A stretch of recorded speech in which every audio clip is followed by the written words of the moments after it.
Muita gente acredita que trata-se de A extraterrestre. estranha criatura foi capturada e depois levada para... I can't think of a crash retrieval case with live aliens better than Varginha. Every single bit of testimony from separate people from all over the area all fits perfectly. It's like putting together a piece of puzzle, right? I think if this were a murder case, you'd have more than enough evidence. This one, right here. Yeah, the alien was alive in this bed right here. Knowing that you sat in the hospital room with a live captured alien and had direct telepathic communication. You have the autopsy of this soldier who's died because he basically grabbed an alien being. Tava com ex-meia que tava escondendo alguma coisa. Every time I say something's impossible, therefore, it can't be, therefore it isn't, I've been proven wrong.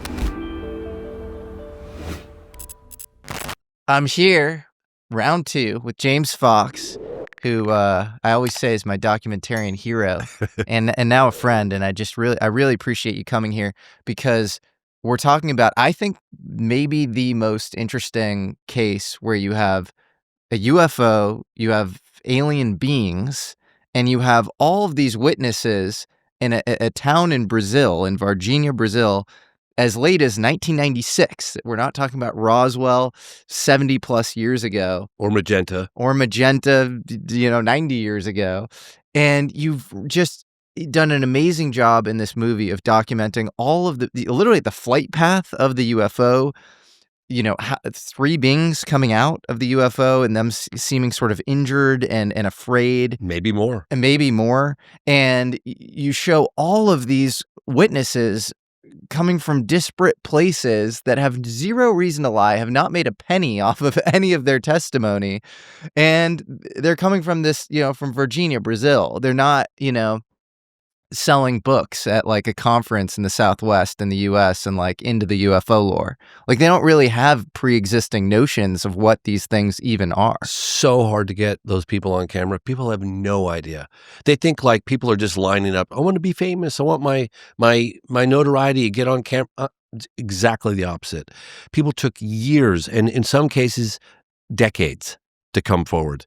And, this most recent revelation, which is, in my humble opinion, the most compelling firsthand eyewitness testimony in the history of the phenomenon.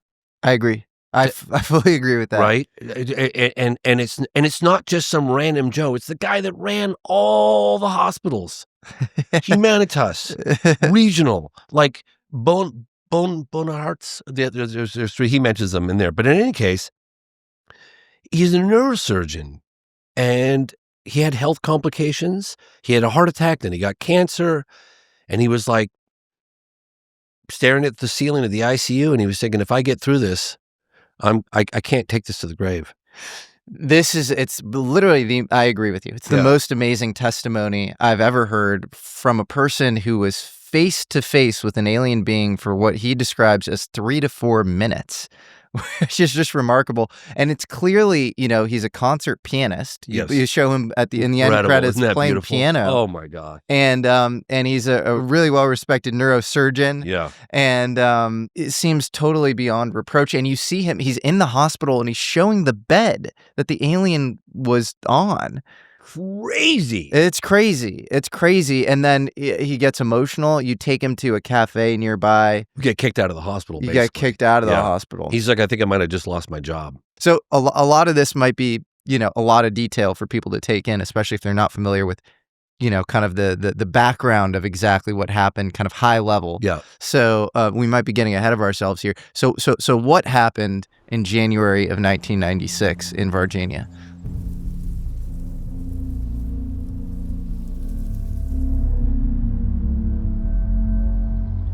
Put me on that farm in January of 1996. What happened? So that was the object was shaped like a saw. A rubber shaped like a school bus. It was the size of a school bus. So, and no noise at all. We kept watching it because there was smoke, a light smoke wrapped around it. But I even joked with her, what is that? Is it a submarine? Because it was floating, He kept watching it until it vanished this way. It was shaped like a cigar, you know, that long, like that, like a cigar. Roughly 20 miles as the crow flies from the couple's sighting, farmer Fabio Furtado encountered a similar object.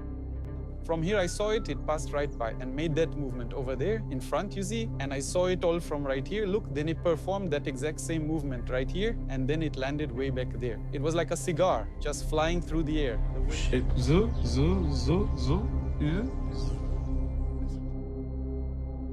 It was January 1996, probably the 13th, and there are a number of witnesses to a cylindrical-shaped object, rather large, the size of a little bigger than a school bus. Okay. And it was like a metallic Cigar shape. cigar shape. Yeah. There were no like wings or any visible means of propulsion. It didn't really make any noise.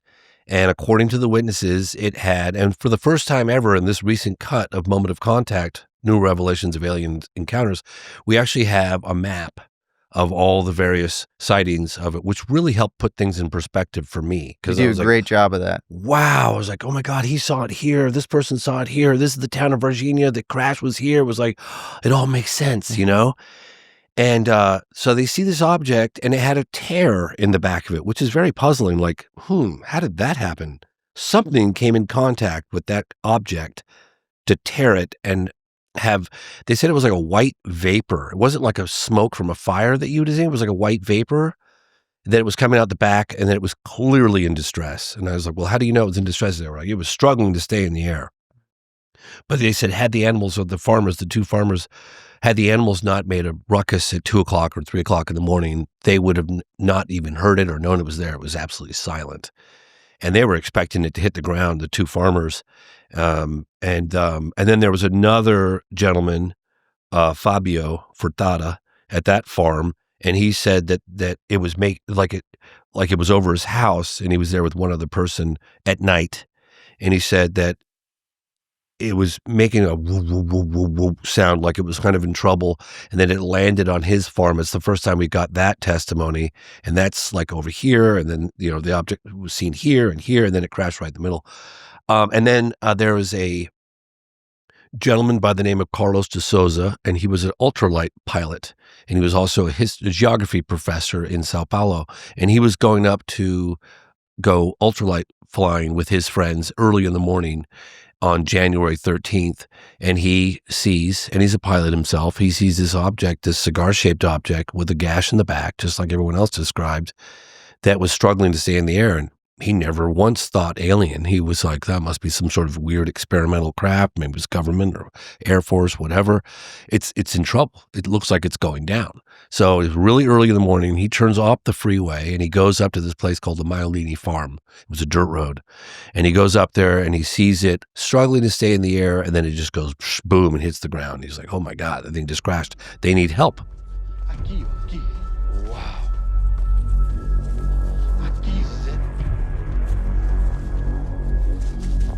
Aqui, ó. Aqui, ó. Wow. Foi aqui, ó. So he went up to the actual impact site, which was like a debris field bigger than a football field, maybe 2 football fields with debris everywhere. Half of the craft was still intact, and then the other half was just gone, like just debris bits everywhere. Got out of the car, and he's looking at it and again, never once did he think alien. That didn't even enter his consciousness, right? And he said he's looking at it, and he's like these little bits everywhere, and he goes, the smell, like he was like, it's rotten eggs and ammonia.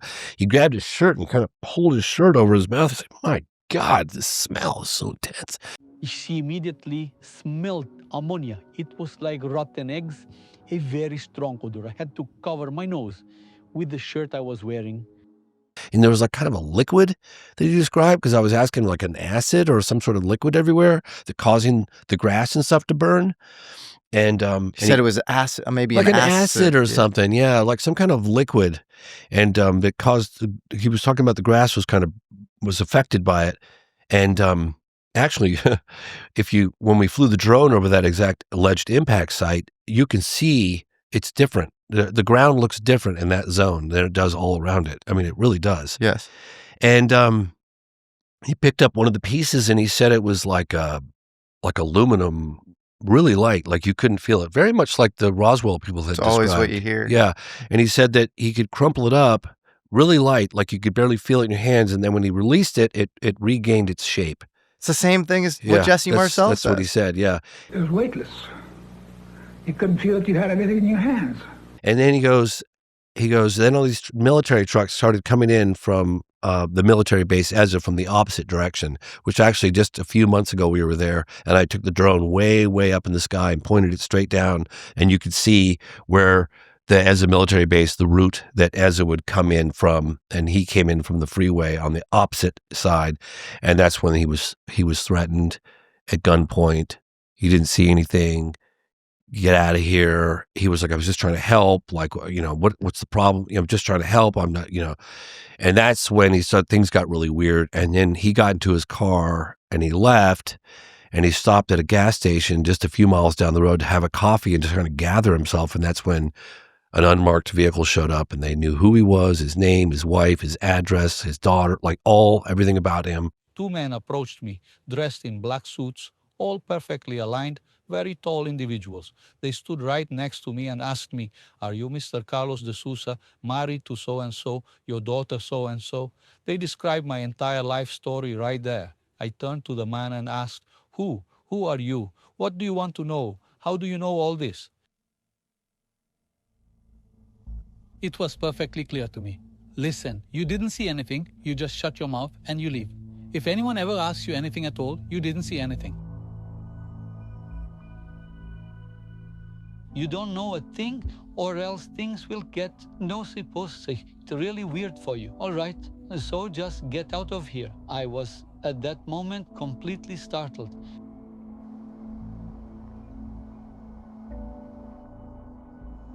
It was a black or a very dark blue Opala, almost black, and without a license plate. They got in and drove away. They vanished. That's crazy because it's a level of counter intel response times. In 96. In 1996, and they somehow know everything about your family, and it's right after you witness a crashed craft and you drive a few miles away. Yeah. And they somehow are able to apprehend you there. Yep. Like the car that stopped had no plates.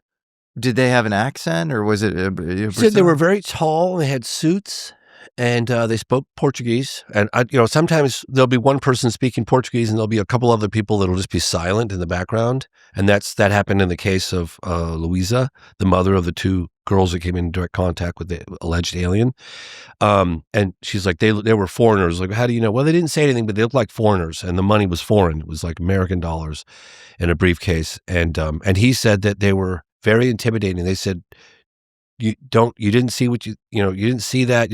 And if you ever talk about it, things are going to get very weird for you. Not that we're going to hunt you down and kill you. They're going to get very weird for you, which is kind of spooky. You know what I mean? Do you think they were maybe like the proverbial Men in Black? Well, it's so funny because I'd heard about these so-called Men in Black stuff dating back to the 90s when I was investigating. And I was like, I investigated the Phoenix Lights case. And a lot of the witnesses hate when you say Phoenix Lights. So they're like, it wasn't a bunch of lights. It was a massive craft. Yeah. Like, I could see the compartments. It flew right over my. Yeah. The governor has now admitted it's real. And Kurt Russell saw while he was flying a plane with his son. He said he could land his airplane on or something. There you go. Yeah. So we're going into Phoenix, and there's these bank of lights, 6 lights in the shape of a triangle, going back right over the airport. So I was investigating that case, and I was working with a woman who was like councilwoman Frances Emma Barwood, and I was interviewing her, and of course I was going after the governor, but at the time I wasn't getting any traction with that.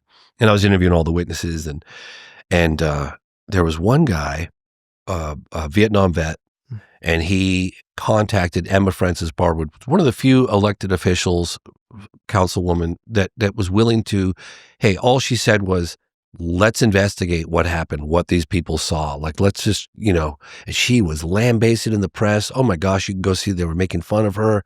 This guy reached out to her, and I know this because I was investigating at the time. I was in touch with her, and he said, hey, I understand you want to know more about this craft.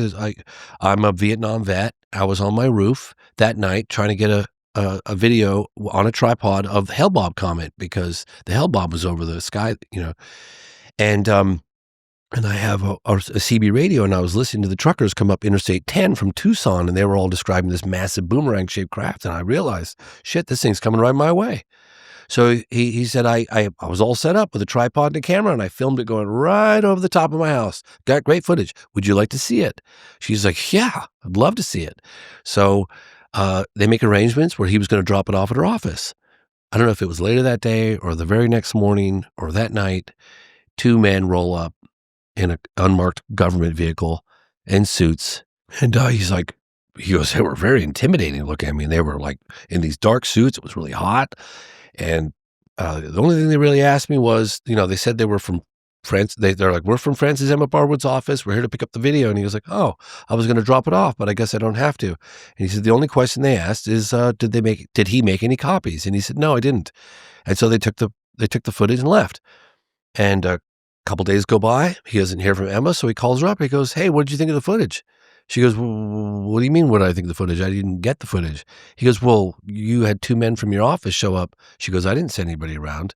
So that was like the first time that I really heard about these so-called men in black, and that was in the 90s. Yeah, no, this is made fun of, yes, in exactly, the movie. Exactly. But Richard Dolan, you great UFO researchers, write about this phenomenon happening time and time again. You have another example, which you cover in the phenomenon, or I think in the program, actually. 2 witnesses were out hiking. They then saw a large diamond-shaped craft hovering. It didn't move, it just hovered in the air without making any noise. The witnesses looked at this for a while, and one of them had a camera. So when the jet came along, they sort of stuck the camera out from behind the bush and snapped 6 frames. The 2 witnesses that took the photographs took like 6 prints, 5 prints, like color, points of reference, broad daylight, 2 witnesses, military jet in the background. Like, it doesn't get much better than that. Mm-hmm. And he's like, these men in black rolled up. They were having their cigarette break. They were fucking spooks. They were men in black. And they stood outside in the pissing rain speaking to them. So in any case, when I got to the Varginha case with the men in black, I was like, oh my God, these guys again. I could go on for 5 hours. It doesn't matter. My point is I went all in on that. Yep. And I did cover a little bit with the 1966 Westall UFO incident, the landing, when I got a hold of Mr. Greenwood, the science professor. Well, that's a whole story about how I got him to go on camera. I remember when I arrived in Australia, all the seasoned UFO researchers were like, don't even bother. This guy will never come forward. We've been trying for 50 years. I said, just get me in the room with him.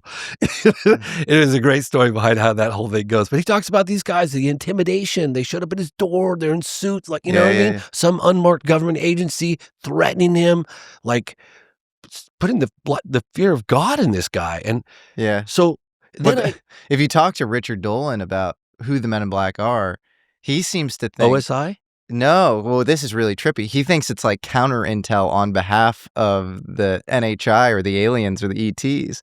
Because if you think about it, the level of rapid response, the ability to show up and kind of know everything about, like, it's either like in 1996 we had way more of like think about 1996, the consumer internet wasn't really a thing. Like, yeah. Who knows how much information the government, like maybe the U.S. government had a lot of information on its citizens, but did they have information on a citizen of Varginha, on this guy who's a pilot in Varginha and a geography teacher in Sao Paulo? Probably not, And then the ability to show up a couple hours after he had seen this crashed craft So DeSouza, did he see any beings No. with the crash? He just saw the crash. Just saw the crash, and I asked him. I said, "It was the section that was still intact. Was it big enough to have people?" Oh yes, he said, no question. Yeah. Now, Did he see inside it? Not that I'm aware of. Okay. Yeah, I didn't ask him that question. That's a good question. Yeah. I think if he had seen inside, he would have told me. But he said there was a and he wasn't there for very long, but just a few minutes. But the section was intact. That was still there, and it was about half. Half the size of what it was when it impacted. 7 days after Sousa witnessed the crash, Hubert Ladeira leaves this gym when he and several friends see 2 military trucks driving into town. They follow them through the neighborhood and come upon a military blockade.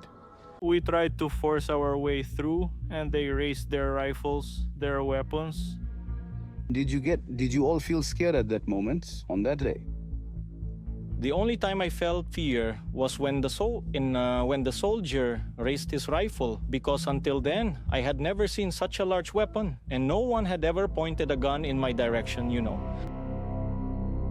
And you have some reason to believe that 2 or 3 beings came out, and one of the beings, and you have the mayor on record testifying to this. The mayor's nephew's girlfriend was one of the 3 girls that saw one of the beings. Yes. The news has just arrived at this very moment. The Agaras have spotted some kind of creature up there, close to the Maracanã gymnasium. Just around the corner from the military blockade, 3 young girls had an encounter of the 3rd kind. The sisters Valkyria, who is 14 years old, and Lilian, who is 16 years old, are also very frightened. It's the first time they've come back to this very place since Saturday, January 20th. That strange round thing, wow, it was incredibly strange. And it had these things like horns right on its head. Its skin was brown, and it looked like it had some kind of oil all over its body. It had a huge foot, and its eyes were super wide and red. And then I think you have some reason to believe that one of the beings made its way over the hill and possibly towards the water, and then was captured with a net. Is that right? Yeah, that was over the fire department earlier. That's why I keep thinking, because that one was alive, because we have testimony of someone that was in the area when it was in a net. They captured it with a net, like they would with a wild animal or something like that. So wild. But it was screaming like a little baby. That's what they said, screaming like a child. Screaming like a child, yeah. The fire department was dispatched to this location after receiving several calls from concerned residents who reported seeing something strange in the area. Não, eles falaram que o bicho que pegar chorava muito, chorava como uma criança.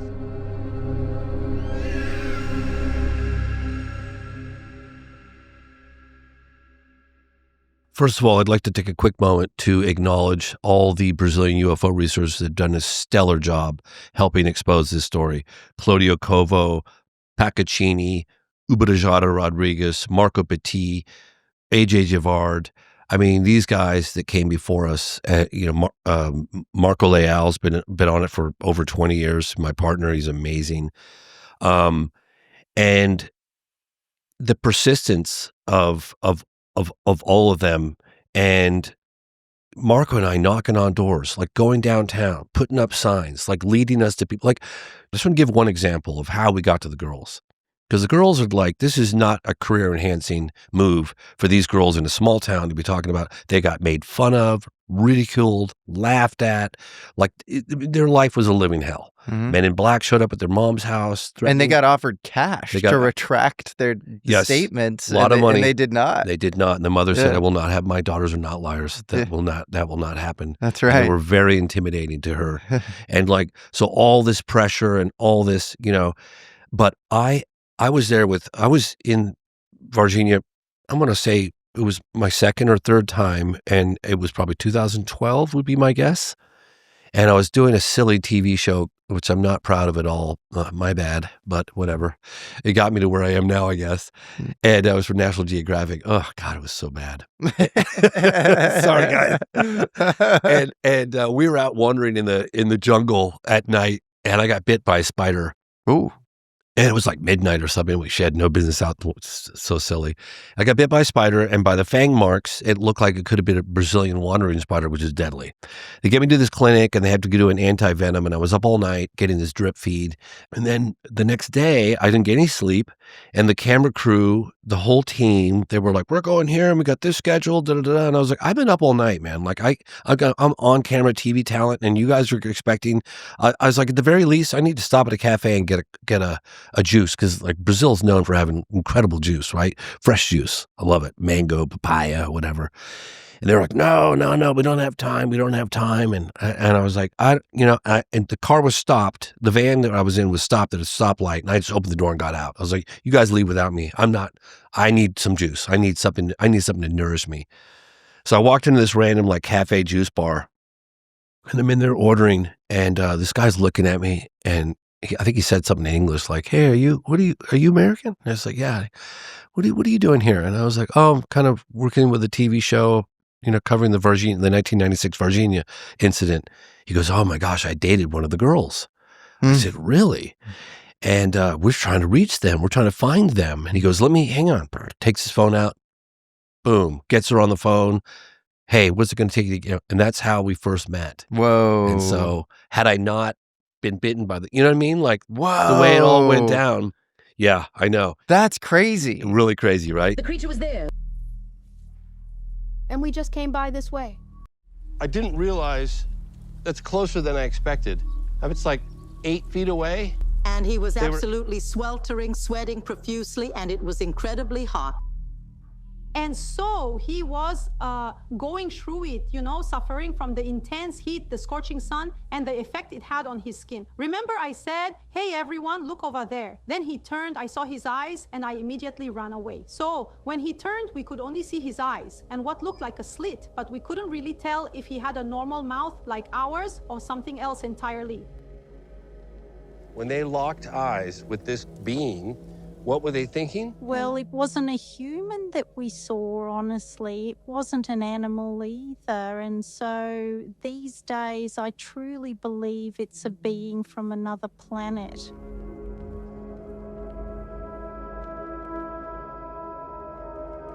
Back then, we were always in pause. We were children of Catholic parents, right? In pause. And that it could be a demon.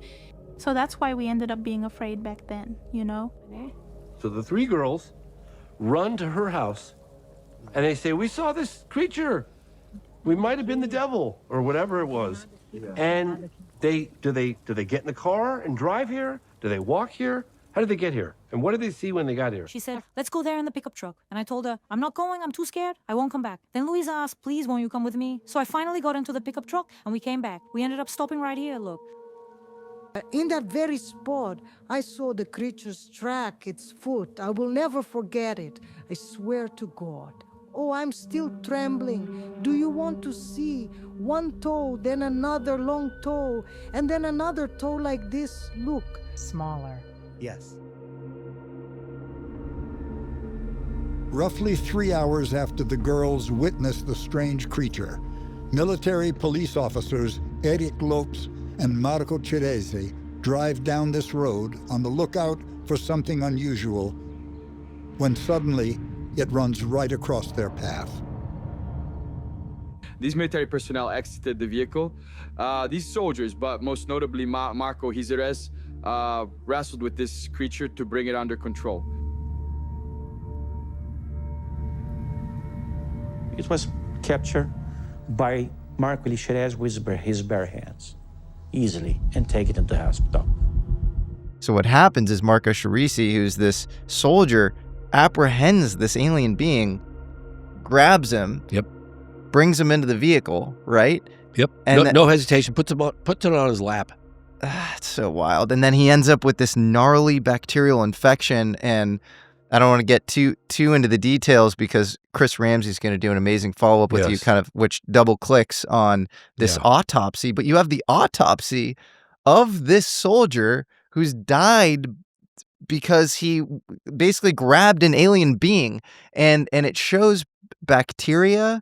Yeah, you're the guy, the founder of the company IPD, and you could get it's an acronym, but the founder of the company, Dr. Giannini, and the guy that did the autopsy on the deceased military officer, Dr. Armando, participated on camera for this cut of the movie. Yeah, it's amazing. You have the founder, you have the guy who provided the report and all the infrastructure for the report, the one who founded the company, and the guy who founded the company, and the autopsy guy. Yes. Both saying, and they are using words like ET. I get goosebumps. And then they're the ones speculating that the claw from the ET must have punctured the skin, and it's like this. He said the bacteria most likely came from under the nail of the ET, which didn't mean to it wasn't like an evil ET that tried to kill this guy. He just accidentally, in the process of grabbing it, he got a little scratch right under his armpit. Based on the circumstantial evidence that has come to my attention, it was a very distinct and deliberate scratch on Zerez's skin, clearly inflicted by E.T. I truly believe he was a victim of E.T.'s nail, his sharp claw. Why was it so resistant? What biochemical gain did it possess to completely escape the antibiotics? Para fazer o escape dos antibióticos. It just sailed through, destroying everything in just 1 week. That's very, very atypical. Yeah, I won't go into detail about it, but basically never before, never since. Yeah. They've never seen anything like this bacteria. This was an advanced bacteria that did things that nothing on Earth, no bacteria on Earth does. You see them in the movie saying that. It's like incredible. Yeah, and it's not anonymous. They're not doing this anonymously. Neither is the neurosurgeon. Yeah. Neither is the neurosurgeon. And he's still working at the hospital today. When we first started selling merchandise at AmericanAlchemyMerch.com, we had no idea how complicated and annoying selling merch could be. We talked to a dozen different platforms and companies, comparing shipping tools, payment options, website builders, and it all felt like way more of a headache and complicated than it should be. We decided on Shopify, and within days, our store was up. Everything was running cleanly in an automated way, so we could just focus on the brand and the vision we had for it. That's when it hit us. Ideas don't scale on inspiration alone. They need a structure, a container. Shopify provides that structure. It quietly powers millions of creators and brands, about 10% of all United States e-commerce. From big names like Gymshark and Mattel to solo creators building from their bedrooms. Shopify made it simple to build a store that actually feels authentic to us, which matters when your brand lives in a niche like alternative tech, UFOs, or fringe science, and when you have a very clear brand vision. Plus, their AI tools help write descriptions, organize products, even clean up photos, so we can focus on what matters and what we care about, building the best custom merch line possible with the coolest designs, like our UFO cowboy tee and the Atomic Age tee. Plus, Shopify handles all of the unglamorous, more painful stuff. Shipping, returns, email marketing, all in one clean dashboard. It's like having a silent partner who never sleeps. Our favorite part of the product is the dashboard, which gives us complete demographic information. We can see where our orders come from, making it easy to know who our most loyal, consistent customers are around the world. That's just one example, but Shopify really makes your life easier. Bring your next idea to life with Shopify quietly handling everything behind it.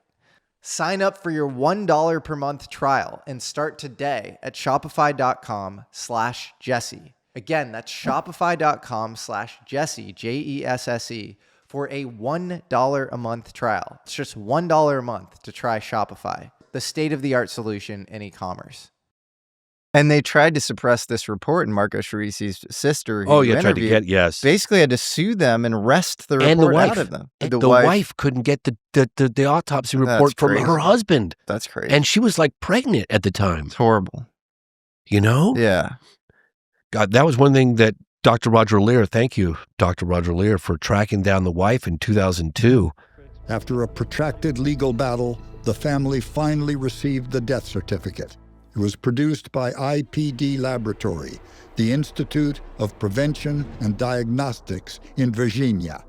Nesse exame aqui, nesse laudo, fala que ele tem uma presença de granulações tóxicas finas em 8% no neutrofilos, onde foi adquirida uma substância não identificada. Portanto, que ele veio morrer de uma infecção generalizada, mas sem uma causa justa. All the witnesses that claim that Marco Teresi handled a creature, a strange creature, it doesn't have to be from another world, it was a strange creature, he gets some unknown infection, you did everything you could to save him, and he died. Do you believe that there's some credibility to that story? Sim, acredito que a história é de credibilidade. Ele expôs isso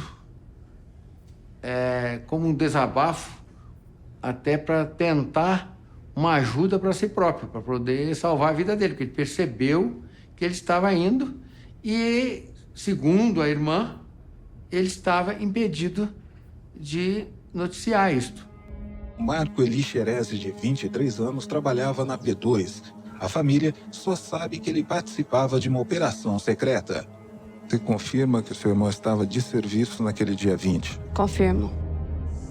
To find Marta, the sister of the deceased military officer, Marco Teresi, that she'd gone off. I mean, yeah, she'd spoken publicly at the time of the incident, year 2, 3, whatever, and then just kind of people pulled back. There was just nothing to gain and everything to lose. Like just going up against, Goliath, and people just want their lives back, And I went downtown and I was talking. I would look in the downtown plaza, downtown Varginha, and I would look for old people because I was like, all right, these pop, And I'd walk up and I was just asking. And I remember my sound guy was from Rio, and he was like. He looked at me, he was like, dude, are you insane? Like, what are you doing? Like, I was like, if I have a 0.001% chance, I'm going for it every time, right? And so I was just going up, and then I found this one old guy, and he's like, oh yeah, I think I know. She moved to this location and that. And we're driving around a random goose chase. We're knocking on doors in random places. 3 or 4 hours later, we knock on this one door. Door opens. There's Marco Teresi's sister, Marta, who's like, and I remember my sound guy looks over me, he goes, you're the luckiest son of a bitch I think I've ever met. I said, not necessarily all luck. I was knocking on doors to find her. And her husband was very protective, and he was wearing this white wife beater, and he was just ripped. And he was like standing in the background, like, you give me the nod and I'm going to rip this guy's head off. Like to me, right? And she doesn't know who the hell I am, right? Everyone's paranoid. Like I'm some American. And I said, I'm here to give your brother justice, to give your brother a voice. And that broke the tension immediately. Yes. And it was like, okay, let's talk. And then that's how I got in with Marta Tavares. When her brother falls ill, she asks about his involvement with the case. And this is the story, the creature from outer space. Look, this story will be a big deal. So one of the beings gets captured with a net. Yeah. The other being. So the only two really solid ones that we have, but we have information on others, up to 5. But again, I only reported on 2 because that was the most concrete eyewitness testimony that we could get our hands on. And that was one capture in the morning by the fire department with a net. Apparently that one died, but that's the one that was crying. And then the other one, which was Marco Teresi and Eric Lopes. And it's interesting, actually, because when you watch the movie, and a lot of people miss this, when we doorstepped Eric Lopes, and a lot of people criticize us for that. Like, how could you just doorstep this guy? You just show up at his house. It's like, well, we exhausted every other possible avenue for decades. Yeah. All the researchers had. Like, he wasn't talking, period. And he was the military transport guy. He was the one driving the car when his fellow intelligence officer, police officer, Marco Teresi, jumped out and grabbed it. Because the being was in the way of the car. Went right across the road right in front of him. Yeah. And it was just a couple of blocks away from where the girls had seen this creature just 2 hours earlier. And Eric Lopes everything lines up. Said, I will deter you with bullets or something. Like he remove you with bullets. He said he'd shoot you. But before he said that, he's like, if you're here to talk about the ET, he won't talk. He referred to himself in the third person.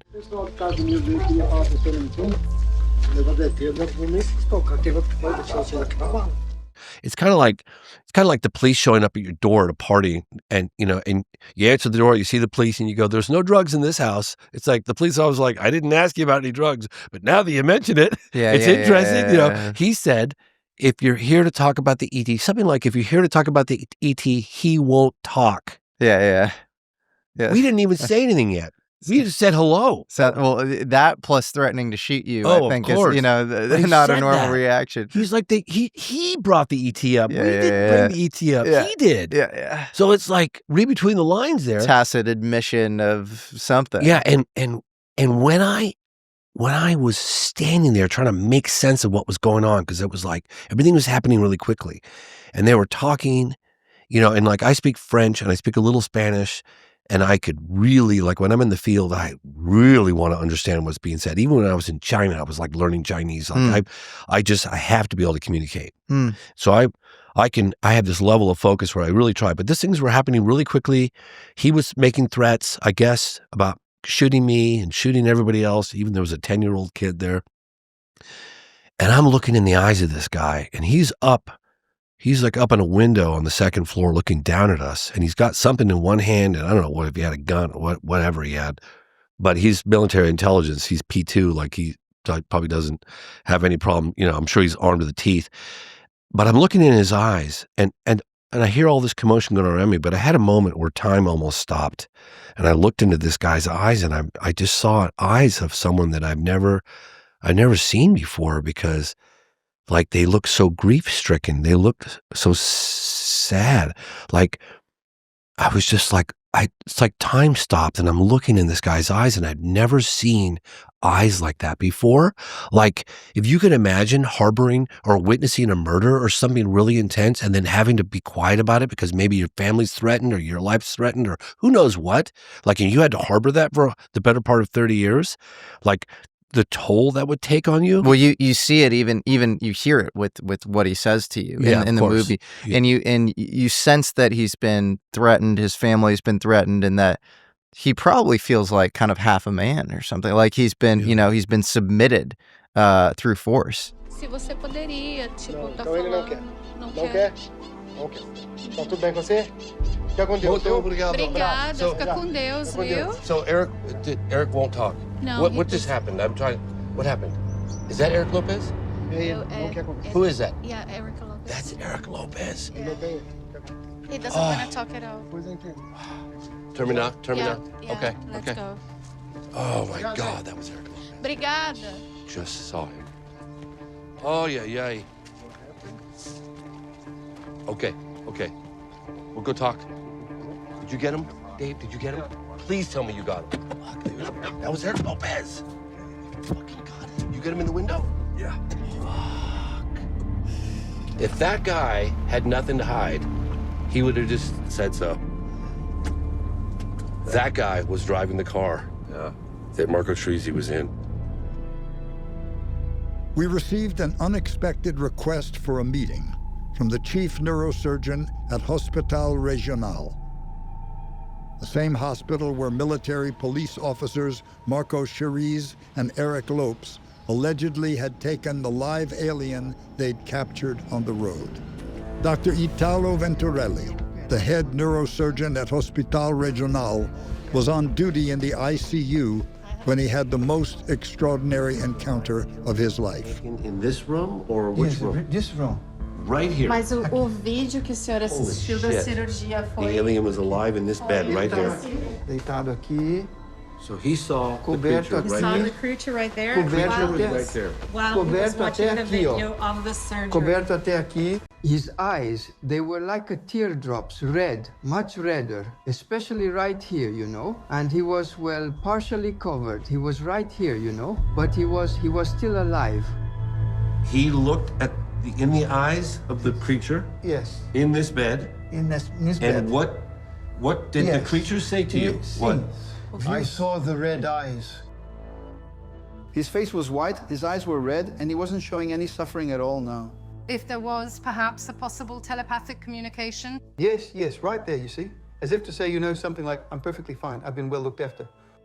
He said, yes, for sure, a communication as someone would say, yes, I am okay, I've received care. That's what he felt from the expression of the being. Fala sem falar.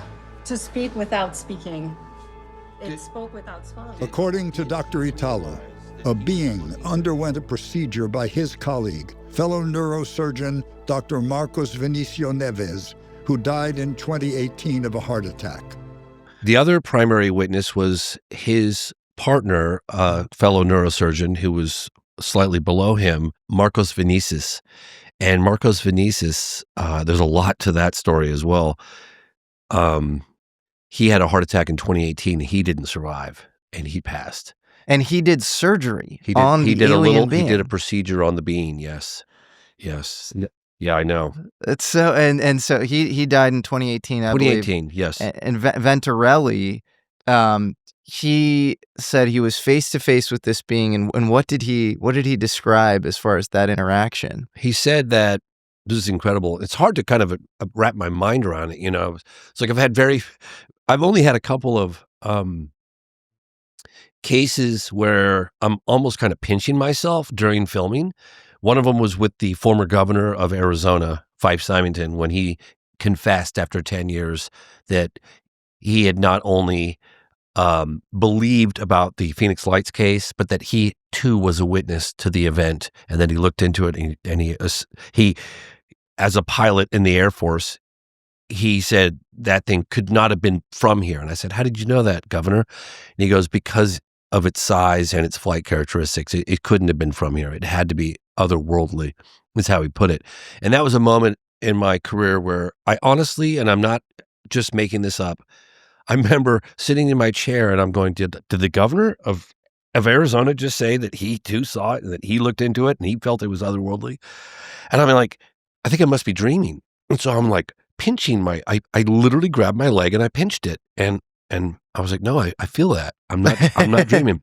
Then I said, I bet the cameras aren't rolling. So I looked over at the camera to see if and then when we were with Dr. Italo, the neurosurgeon in regional hospital, that he just snuck us in the back gate, like, with all cameras rolling and the audio guys and everything. And then he starts talking about like, this is the bed, this is the ICU. I was like, holy shit. This guy's just going full Komodo. Like he's just saying, the hell with it, whatever the consequences. This is what happened. I was here. I sat with it in this bed, right here in this room for 3 to 4 minutes. Menores do que a nossa, braço menor do que o nosso, o rosto menor do que o nosso. Uma criança de 7 anos, vamos dizer assim. After several minutes of interaction with the being, in this exact ICU at Hospital Regional, Dr. Italo told us the military burst in and took the being, then threatened the hospital staff to remain silent. Ask him how it feels to be sharing this information after 29 years. E como é que o senhor se sente de estar dividindo essa informação agora depois de... Feels like crying. Excuse me. É o seu sobrinho. É diferente de nós. Não tem maldade. Não vi maldade nenhuma ali. So this is, you have a neurosurgeon who's, again, extremely credentialed. Everything to lose, nothing to gain. Had some health scares and giving you this testimony, and he freaks out because he's going to lose his job. He ends up giving you the testimony in the cafe. His good friend had done surgery on the being. A procedure. Marcos Vinicis. Marcos Vinicis. Did he say anything about that surgery? Because what is surgery like on an alien being? So apparently it was, and I'm not qualified to do, I'm not a neurosurgeon, but from what I understand is that there was swelling from head trauma and that he had released the pressure by putting, I guess they do a little hole or something like that where it releases the pressure. It was something like that. It was a procedure to release the from the head trauma. See, but that I would imagine it was maybe something to do with the accident. I don't know. But that is that sort of satisfies. Like if I were to throw any sort of skepticism at this, it would be, how are you dealing with alien organs? Like, what do you don't really know what to do. Yeah. But if it's just like a head pressure, release or something, that makes some sense to me. Could have been head trauma. How did he protect himself from the bacteria if he's doing, was he just Who's in the ICU? Everyone in the ICU has full protective gear on. Yep. Yep. Okay. Because we, even just to walk in with no patient, we had to put all the gear on. Yep. You can't go into the ICU without it. Yep. You got face mask, glove, everything, apron. And it was probably with Marcos Teresi, there was probably some interaction with his blood because there was maybe a punctured wound or something. And so I wish like hell Marcos Venices hadn't died for so many reasons. I mean, interviewing a guy who's done surgery on an alien being would be. I know. It's really frustrating. However, we have not given up. Like I said, by the time your audience watches this, I've already been back, and we have a huge meeting with all the doctors, That's as many amazing. as we can get. So have you talked to his family at all? Oh, yeah. Oh, yeah. Marcos Venices? Oh. Marcos Venices' daughter. Marcos Venices' he had a mistress, and he had a kid with the mistress. We talked with the wife, and did they all say that? No, they were very guarded. Okay, but not like no, it didn't happen. Like okay, well, like guard what.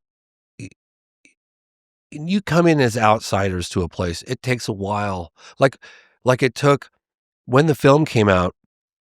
And that was actually one of the reasons why the police officer, he's like, you're doing a serious investigation. One of the reasons why I'm talking to you is you're investigating something that I participated in. Like you clearly are taking this seriously. I'm providing a platform. We are providing a platform for people to come forward and not be ridiculed, not be laughed at, taken seriously. And like, kind of like first time in decades, right? Mm-hmm. So they're seeing this as a real effort to really get the truth out. And it's power in numbers, and again, I think this is the beginning of the beginning on this case. Yeah. I believe that. I mean, this is an extremely compelling, like new account, new cut of the case, but I think it's going to get better. Yeah. Well, I think if you believe that, that's going to determine the outcome because you're the prime mover of a lot of this stuff. And I know you've given credit as it's due to many of these local Brazilian UFO researchers. But I think as far as mass exposure, you are helping them, really get this thing out, and you keep going back. And so I really admire that. If this were a court case, you would have an overwhelming amount of evidence that something happened. Whatever the thing is that you're trying to prove in court, this would be far beyond the threshold of evidence that you would need. I think we could sway any jury. I think you could sway any jury. And so the Venturelli thing's just fascinating. You end up in a cafe with him. Yeah. He gets very emotional. He starts crying because clearly he's held this in for 29 years. 29 years. And could you imagine the weight of that on your shoulders? No, I can't. And you're watching all this speculation, you're watching all this conjecture, all this media coverage, the debunking going on from the military, the witnesses, adamantly saying, this is what I saw, particularly the three girls, and then knowing that you sat in the hospital room, in the ICU, with a live captured alien and had direct telepathic communication. Face to face, man. Eye to eye. It doesn't get any more incredible than that. Like, as someone who's been around the world, interviewed people, we have Close Encounters of the Third Kind, where people claim, entities connected to a craft that's in the wild. I mean, it happened in Rua, that happened in Socorro, lots of cases in China, all around the world. But that's like people seeing a landed craft and seeing entities connected allegedly to the craft, and that's Close Encounter of the Third Kind. But to actually have an alleged alien, in captivity and having direct contact, direct communication. He said, you look into the eyes of this creature, and despite the fact that it was in captivity, it had control of the whole room. Usually the person experiencing the thing is kind of discreditable. Often they live in, somewhere in the woods or something. The interaction occurs in some remote place, and it's just this kind of inherently ephemeral thing where you have to take their word for it. I would actually say those people are sort of more trustworthy in some ways than often people who are kind of insidery types or whatever. But in this case, you have a person whose credentials are unimpeachable. He runs a chain of hospitals. He, people are their lives are on the line. Works on people's brains. He's a neurosurgeon. He's a concert pianist. And, clearly all of the incentives go in the direction of him not revealing any of this stuff. And because he's had a couple of life-threatening illnesses and scares, he comes out and speaks to you. What does he say about his interaction with the being? The being was very calm, and it had sort of acquiesced to being in captivity, and it was very calm, and that it was okay, that it wasn't suffering, it wasn't in pain. And he said when he looked into the eyes of it, it read his mind, like it could just read all of his thoughts. He's like, it was an advanced intelligence. And I kept saying, like, what do you mean by that? He goes, there's nothing here on earth like it. He called it like an angel, that it was compassionate, caring, like an advanced intelligence. And I said, explain that. He goes, way more advanced than anything on earth, way more advanced than myself, just way beyond. And that and he said that one of the last things he said was, there's so much to learn from the eyes of that being. Nós temos muito que aprender naquele olhar. We have so much to learn in the eyes of this being. Just looking into the eyes. And it's just amazing to think about that. And, you hear other cases in the wild where people talk about, looking in the eyes of the creature. Rua, Zimbabwe, Socorro, New Mexico. I remember the wife of Lonnie Zamora looking at me and she goes, I don't know what happened when he looked at that creature, but he was never the same. Like there's some communication that occurs with the eyes. And that's exactly what he said. He said there's so much to learn from them, and they're advanced, like more advanced somehow than human consciousness, which is. And then what did he say about the physical characteristics? Big head, almond-shaped eyes. They were red. Now, interestingly, the skin was more white than brown. And I don't know, this is just speculation, but when the girls came in contact with this being, that was most likely the same being that he had in the hospital, because the girls saw it, they got within 10 feet of it. It was really hot. It was a really hot day in the summertime, January summer over in Brazil, and it was suffering. It was like kind of exuding some kind of weird smell, like almost like a skunk would, when it's fearful or feeling threatened or vulnerable. But his eyes were red, his skin was oily. I couldn't see him with an open mouth laughing. No, not happy, but sad, hunched over, pale and sad, and he had no hair. And I saw that he was frightened. Just as I was frightened, the creature was also frightened. There's the fear that we ourselves possess, just as we became afraid of this being whose nature we do not know. And it was suffering, and the girls said it was suffering. In fact, when all three girls came into contact with that creature, two of them, the two sisters, grabbed each other by the hand and hightailed it out of there. And they realized they had left Katya behind. Katya was the oldest. She was probably 21. And Valkyria and Liliani, the two sisters, stopped and realized, shoot, we got to go back and get Katya. And Katya was locked eyes with this creature. And it was pleading to her, because I asked Katya, what was it saying? It was like, I need help. And it was suffering. I need help. It wanted help. And I just thought, my gosh, can you imagine how different it would have been if they'd gone with, if the girls had taken the creature and hidden, or, who knows, like given it aid or whatever. Anyway, the girl, Liliani, Katya stayed behind. The youngest, she was like maybe 14. Liliani was 16. Katya was 21. Liliani ran back and grabbed Katya and yanked her out of there. And then the reason why we're pretty sure that that's the same being that Dr. Italo had direct telepathic communication with in captivity is because we did all aerial photography of the area. And if you look at where the girls came in encounter it, like late afternoon with the creature, just a few blocks away is where the capture occurred. It had to be the same being. It was just literally 2 blocks away from where the two military officers, Marco Cheriz and Eric Lopes, captured the creature around 6 o'clock, something like that, about 2 hours later, two and a half. And then they took it to one little clinic, and apparently the doctor came out and took one look in the back seat, and there was, Marco Cheriz, military officer, with this creature on it. And he's like, I don't know what that thing is, but get it out of here. So then they went to regional hospital, and that's where Italo was.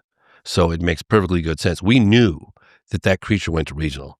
So, and so when the women saw it, it was like brown or darker. It was, yeah. And then when he saw it, it was somehow it was whiter. White. It was more of a white, big red eyes, just like the girls described, the little ridges on the forehead, just like that, spindly arms, same height, same exact body structure, everything exactly the same, but the skin was more white. Do you think it was because it was emitting the ammonia or sulfur? Because everybody says that it smelled like rotten eggs. Yeah, and it was ammonia or sulfur or some sort of smell.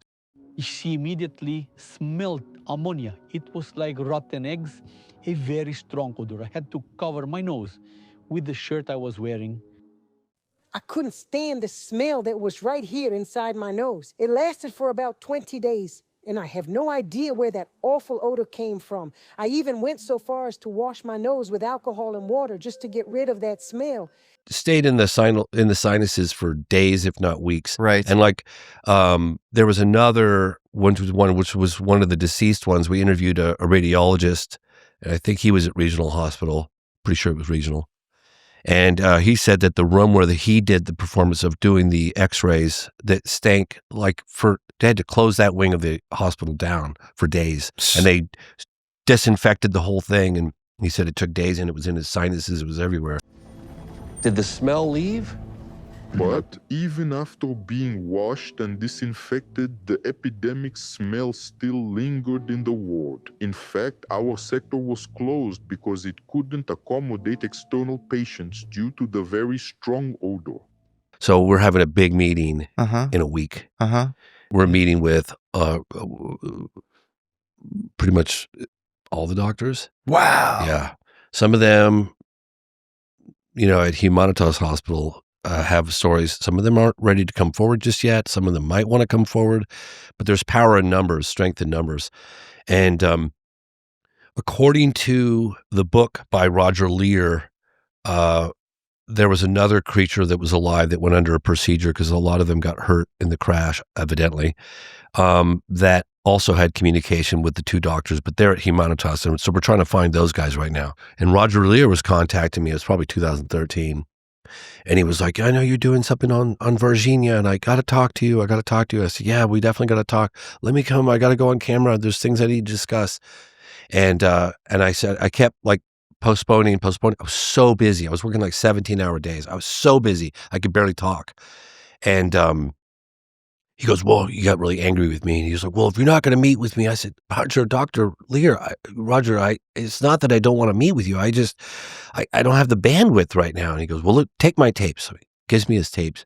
And I don't know how much time went by, but I don't know. I can't say. But I transferred the tapes. I sent them back to him, and he died. And then fast forward, and that was very unfortunate. Fast forward probably 10 years, I'm guessing, or ish. I was making moment of contact because I was going to include Varginha in the phenomenon, and then I just couldn't squeeze it in. There's too many moving parts. But anyway, so when I was making the whole movie on it, I was like, oh shit. I was like, the Roger Lear tapes. So I got the tapes. He wrote a book, got the book, and the book was a transcription from the tapes because I had the tapes and I read the book. And but there was one section that wasn't in the tapes that was in the book, and that was he met with two doctors from Humanitas Hospital, and they talk about a creature that was also undergoing some sort of procedure at Humanitas, and then all of a sudden there's this crazy thing that occurs in the room where there's this communication and weird smoke and just crazy. And the communication was basically like the entity saying to the doctors that we feel sorry for you, the human race, because you don't realize your potential, who you really are. Really? Yes. Which is the same message that in Zimbabwe. Yes. It's the same message what these school children get, where it's like, you don't understand how special you are and your potential. True potential and stuff like this. So I was like, oh my gosh, if I could just get the name. And apparently Ubadajara Rodriguez, who's one of the leading investigators, a lawyer, who's gone, I don't know what happened to him. Paccaccini got threatened. He disappeared for 20 years. Ubadajara Rodriguez, God knows what he has because he hasn't come forward and said yet. Paccaccini apparently was shot at. Really? Yeah. He talks about it recently because he disappeared for 20 years. Like, where's Paccaccini? He said he was shot at. He was shot at, and he had a gun. He shot back. And he says he would put his right hand on the Bible. Yes, he said he would testify like he would put his right hand on the Bible, and he would take a public lie detector test about there being the footage, video and footage yes, of this that alien that he saw. I'm Vittorio Paccaccini. I am one of the leading investigators of the Varginha incident since the very beginning. I know, and I saw with my own eyes, an alien creature kept in captivity. In this 35-second video, it was right there, one of the alien creatures with two militaries holding the creature by the shoulders. The creature was really ill, was not feeling good at all. They tried to give the creature some fruit and water. It didn't accept. And the reason why they filmed this creature without superior authorization, it's because they were pretty mad that the American militaries were coming to Brazil to take all this material, not only the pictures, the footage, but the creatures itself and the spacecraft as they took it to the United States. So some other military's friend of mine had the chance, without authorization, to make this movie. And right now, I'm willing to put my right hand tomorrow on a Bible and take a live public lie detector test that everything I'm telling you is the truth. Yeah. Now, he grew up in Três Corações, which is like the region, Minas Gerais, where the ESA military base is. So he knew all those people that worked at the base. They knew him. He grew up there. So like after all the investigations, his life's threatened and all the stuff that went down, he said he disappeared. I think he went to go live with his mother or something somewhere for 20 years. And then when Moment of Contact, the first version came out in 2022, that's when Paccaccini came back on the radar and it was like, hey, you know what? I'm ready to get back in the ring and finish this fight. And so, yeah. So you have multiple people in the hospital system. You've now gotten military whistleblowers. You have civilian witnesses.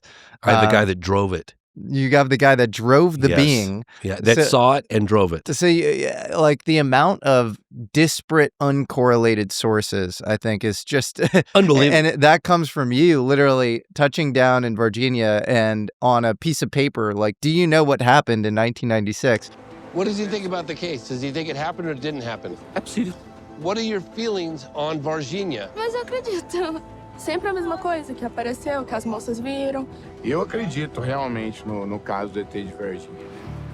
You have two types of people in this movie, people who are extremely afraid and admitting what they saw, and all of those stories line up. Everything lines up perfectly. And it all lines up perfectly. You have a flight path of the UFO. You have all these witnesses in these disparate, places who aren't coordinating clearly. And then, so that's one type of person. And then you have the other type of people that are like lying through their teeth. And so obvious, like the commander at, ESA Lima. ESA is General Lima. Yeah. And we're in touch with him now, by the way. Oh, amazing. You got to talk to him, because even if he lies to you, it's like you see the smugness when he goes, we were serving our country that day. National security. Can we get some details on like how you served the country that day? What you did? He said, no, absolutely not. But he says it in such a condescending, cynical, like, I don't care what you think sort of way, and then walks away.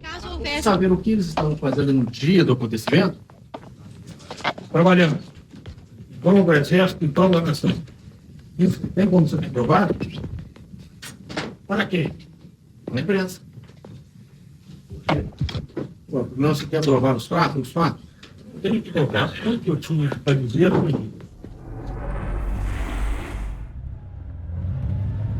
There was another part to this when interviews were conducted, and that's when Euclides and Calado, the two young men from here, traveled all the way to the Sergeant's School of Arms in Três Corações. Then they managed to ask a question. Then the sergeant went inside, came back and said, no, but aren't you going to say anything about the case?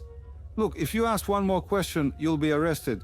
We were investigating the case at the ESA headquarters, the Sergeant's School of Arms, and I had never been arrested for doing my job, neither before nor after this case. I was just having a normal, regular day at the barracks, you know? Then, around 9 o'clock in the morning, we received orders, a mission to get some vehicles ready, you know, some trucks, specifically for an important operation. And that our unit, would be deploying, we would be moving out, heading directly to the city of Varginha.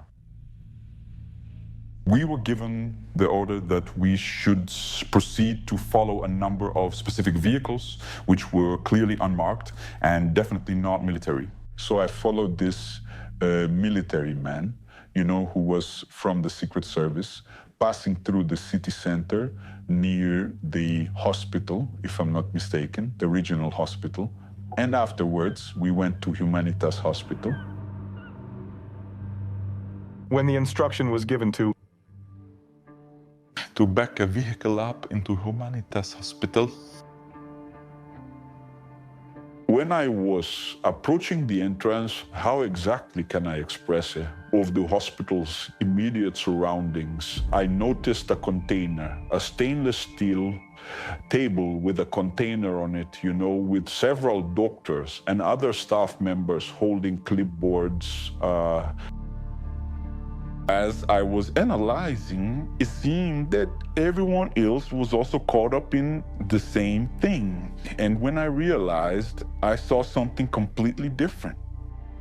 You know, a different kind of creature with skin that was very oily, I describe it as having a sort of silicone-like texture. And that sight really startled me. But what truly caught my attention, what later convinced me that it wasn't a human being at all, was its foot. Everyone was completely taken aback by the news. They were all incredibly surprised. We have, for the first time ever as well, we have the police officer, which had been trying to get to him for so long. Marco Leal was going by his house, knocking on his door. He would set up arrangements for us to meet with him. And it was like slipping between your, it's like trying to grab a bar of soap in the bathtub. You know, it's like poo, like you got your hand on it, but then it's like gone, you know? And that was the former chief of police, Aguiar, Pedro Aguiar. And he had allegedly, according to people that would tracked him down, he had a photograph of one of the things. But anyway, he described the activity at the base. He was at the base. As chief of police, he was invited in there, and he said that he described it just like everybody else. Every single bit of testimony from separate people from all over the area all fits perfectly. It's like putting together a piece of puzzle, right? Not once have we had it any other way. Like, you know, we're putting these pieces together. So now the piece we're missing is on the American side, and we want to get with Humanitas Hospital. So it's like ongoing. Yeah. Well, the chief of police says this is not a story; it's history. Yes, and you know you remember well. Oh yeah, it's a great movie, and he said, you know, this happened. I participated. He said I participated, yeah. Absolutely. And are you at all conspiratorial about the fact that he just died and that you were about to go in a couple of weeks to go see him? Oh, yeah, again, I know. And allegedly he has a photo of the ET being. Yeah. Do you think that that timing is coincidental? I mean, anything's possible. It's very unfortunate. Was he in good health? Do you know? I mean, you see him on camera. Yeah, and that was you filmed that. Yeah. What? You filmed that like not too long ago, We right? knocked. So it was really crazy, actually. It was just a couple of months ago, and we were going to doorstep him on the way to Varginha. And I say doorstep, and just show up at the door, right? Yep. And for some reason, I was like, I want to stop and get a slice of pizza, and everyone's like, we got to keep moving. It was like 5 o'clock or 4:30 or something. I really was really hungry, and I wanted to get a slice of pizza. So we stopped. Reluctantly, half the crew was like, no, we got to keep moving, blah, blah, blah. Well, as it turns out, it was perfect because the owner of the pizza joint, you know, gave us pizza, gave us like really good, you know, we took like an hour, and we just spent a really fun time having pizza with the owner of this pizza joint and near the area where we're going. But it set us back at least 60 minutes, possibly 90 minutes. But, you know, it was a little later. Maybe it was like 7:30 at that point. And we show up at his house, and they had just gotten home like 10 minutes earlier. So we would have missed him had we not gone and stopped to get that pizza. And what we did is we started talking to him at the door. Then we went inside, and we had we had audio. One of us had audio rolling, and the guy in the car outside had, our sound guy had it was remote transmitted back to a receiver. That was just, the audio. And then we're talking, getting to know his wife, his son. And then I said, would you mind if we bring a camera in here just to kind of, document the moment a little bit, just ease our way into it? No, that's okay. So in comes the camera. We're all sitting down talking, and his wife, I'll never forget this, and I think I have a cut of it somewhere, but his wife had these, her eyes were so big and kind of just and her wife was looking at her husband like just wouldn't blink. And I'm looking over at my cameraman, Dave, and I'm like, are you getting, she's just looking at him like I'm thinking, does she have the photograph? Does she? Ooh. I don't know. Yeah. Is she worried that we're in there probing? Yeah. And at one point we asked him, when things got more comfortable, and he goes, I participated. I'm a witness. He saw the creature under a tarp, maybe the bottom half or something. And then he went into, as a military base, the activity, helicopters coming and landing. He goes, more brass than I'd ever seen ever before. There were higher ups from all different corners of Brazil, all there, maybe even implying at some point no, he did say the Americans came. They came to Campinas. He said that too, yeah, and took the goodies. But he seemed to be in relatively good health. I mean, he didn't look like he was going to win a triathlon or anything, but he was he's in the movie. Yep. And he just died. Yeah. And he might have had a photo or footage. Well, we talked to two witnesses. One of the primary reasons that led us to him were two people that described he pulled the photograph out and showed it, and it had one alive, one deceased creature, and it had military, police, and fire department in the picture with their faces. That that's according to the witnesses that we talked to. And when I pressed him on it, and I don't want to push too hard, but I definitely pressed him on it. I've got the footage. He said, I was like, well, when I talked to you a couple years ago on a video Zoom call, you confessed that you had the photograph, or that at one point you had the photograph. And now you're saying you don't have the photograph? What's, and I really pressed him on it. What did he say? He said, well, there's certain things within the police department that have to go unsaid, or something like that. Come on, dude. Just let it out.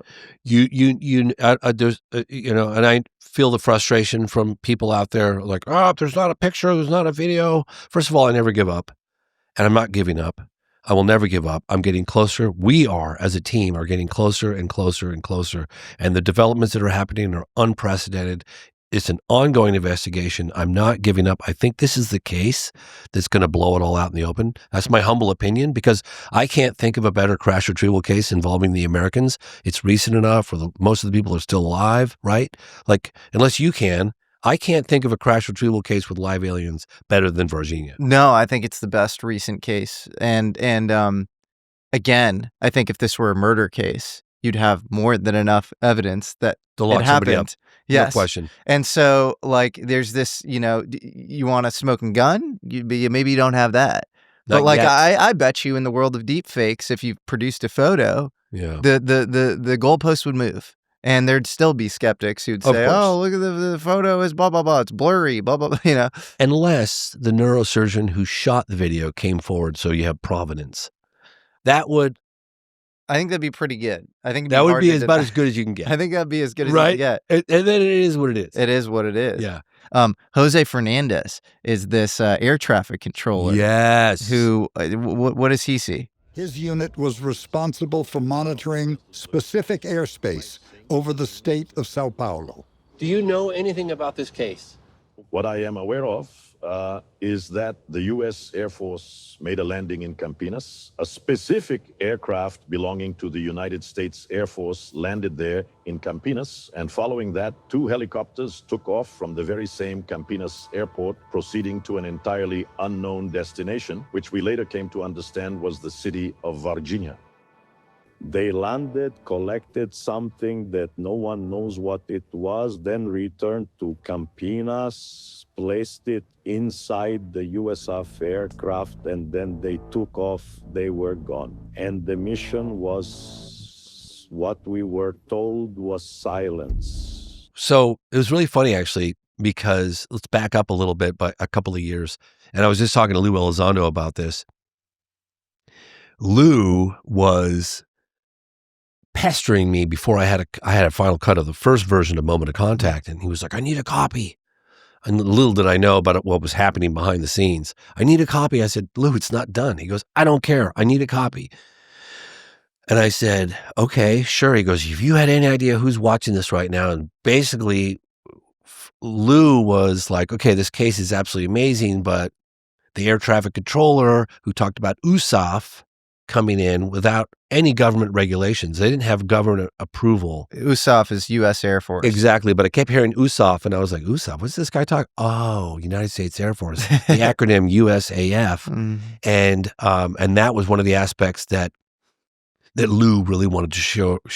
To this day, he hasn't told me exactly who's watching it, but I think it was like maybe if there are certain restrictions on people like Lou or Grush, who knows? Like they could show him the movie, show him it's a compelling case, eyewitness testimony, and then having the flight control. What do you call the radar control officer? The people that monitor the planes that are coming into Brazil. That's what do you call that? Air traffic controller. Air traffic controller. Okay, so it would have been air traffic controller talked about this. You have to have government approval to land a foreign plane coming into, Brazilian soil. And apparently this plane deviated from going to Sao Paulo to Campinas. And Campinas is where we know, according to all the eyewitnesses, including the guy that drove it, that's where the ET went. So have the United States, the USAF, land in Campinas makes perfectly good sense. Like I said earlier, all the pieces of the puzzle line up, it all lines up perfectly. Like every single person, there's not been one conflicting testimony. There's been a date here and there where it's like, oh, well, maybe it was earlier, maybe it was later, we don't know, but everything else lines up perfectly. And you use the United States Freedom of Information Act to try to get information from the Air Force about flight logs. You saw that, yes. And so, and from the U.S. to Varginha in 1996, and what came back? Well, I tried to cover all of our bases, and our team, we filed a FOIA, and in 2022, I think it was. Yeah, it's probably 2022, and I'd forgotten about it, quite honestly, because it's like years went by, and all of a sudden we get a response from the CIA, which is weird. I don't know. I mean, I'm not a huge FOIA guy, but I mean, the CIA? Yeah. Like, really? And it's basically like, because I asked for records. I was thinking like, okay, so let's just like back up. Let's give it like a window of 10 days or whatever. So we know the incident happened. A lot of the sightings were on the 20th of January. So why don't we back it up a little bit? Crash was a little earlier. So I think it was like January 13th to say January 27th, something like this. Just to cover, any planes that came in from the United States Air Force, what was it, 10-day window, 2-week window, that landed in Campinas, get all those flight records. Because I was talking to an individual who for a long time was anonymous, and then he was so knowledgeable. I was like, wow, this guy's incredible. Who are you? And he goes, well, actually, I'm a colonel in the United States Air Force. I was a fighter pilot, blah, blah, blah. And he has since come forward with us, and he had a really dramatic UFO encounter in 1980 or something like that. But he was giving me guidance on like what to ask and where to ask and all that stuff. And blanket statement from the CIA. Basically, that's like either national security, classified, or exempt from FOIA because of XYZ. Because of this 1949 provision. Secrecy provision. I can't even get a flight record? It's always a tell, too, when you request from one agency and then they forward it to the other agency, which the other agency would obviously have. This article came out in the Daily Mail about the Office of Global Access run under the CIA around their rapid response, global crash retrieval team. And the article is amazing. Like it mentions, I think, Doug Wolf as like the head of the OGA. And so they probably would have been in charge of this sort of thing. So the fact that the Air Force is forwarding this to the CIA is such a tell. CIA runs all foreign intelligence, obviously, for the U.S. Such a tell that they were involved in this case. I mean, it's honestly funny. It's like an admission of involvement in some ways. I just interviewed a guy named Dan Sherman, and he wrote a book called Above Black, and he was a cool title, amazing title, insane story. He was Air Force electronics intelligence all of his stuff with, you know, his ELINT electronics intelligence career lines up with, like, I've had multiple ELINT people come out after this interview I've done with him saying this guy was definitely U.S. Air Force ELINT, just very matter of fact, very intelligent, kind of on the kind of traditional vector of signals intelligence. And he said that he was part of this secret NSA program, and it was called Project Preserve Destiny. And he was supposed to do this kind of continuing ELINT education, you know, in Air Force. But while he was there, he was taken to this complex, this NSA complex at Maryland. What year? This was in 1991 or 2. And he was told to drink this, you know, drink and then kind of hook himself up, like match the tones that he would hear with these headphones that this computer would play and lock into them. And that's how he would kind of gain telepathic access to alien communication. And here, this was really interesting. Independently, this researcher, FOIA'd the Air Force, said, just asking for information about Project Preserve Destiny. His name is Noah Rodek. Noah, if you're out there, please confirm this, because I don't believe he mentioned Dan Sherman's name at all. They forward the FOIA request to the NSA. Well, that's telling right there. Yeah, and the NSA, of course, gets back and says, you know, we can't confirm or deny the existence or non-existence of this program. In fact, didn't they say that in my FOIA? Yeah, it's the same thing. Right? Yeah, but it's the bigger tell is you have one agency forwarding it to the other agency. It's like, okay, then the second agency was obviously involved. Why wouldn't the agency you sent the initial thing to just respond? Absolutely. Yeah. I get emails all the time. People reaching out on all the various platforms. I got an email from someone, and I could pretty much I could read it pretty quickly and determine, you know what I mean? From experience, I've been contacted by alleged witnesses and stuff like that for decades. And you could kind of sift out the crazy pretty quickly. And I think it was like a year ago, maybe a little over a year ago, I got this email and I read it and time stopped. I was like, oh my gosh. And it was basically someone that claimed, I have the email, I'll show it to you offline, claimed to have been part of the Varginha operation from Campinas. It was USAF. He goes, I was on the flight. No way. Yes, I swear to God. What happened? Did you get in touch? Well, so I was like, it was just this moment, I was overwhelmed with excitement, right? And I gave all the details. I'll let you read it. Yeah. And I was involved. This has weighed on me for almost 30 years in my family. And what? Yeah.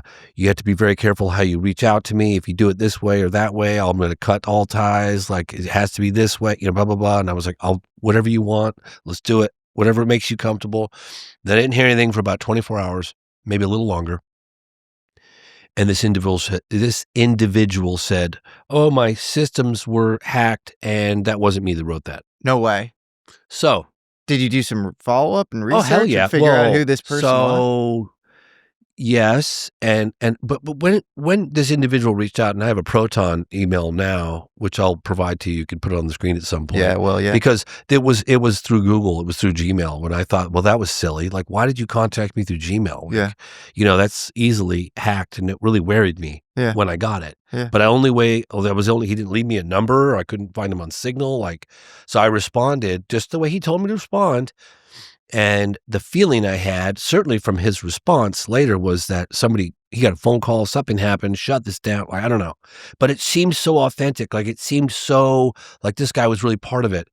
I don't know if that guy is listening to this message right now in any way, shape, or form, reach out.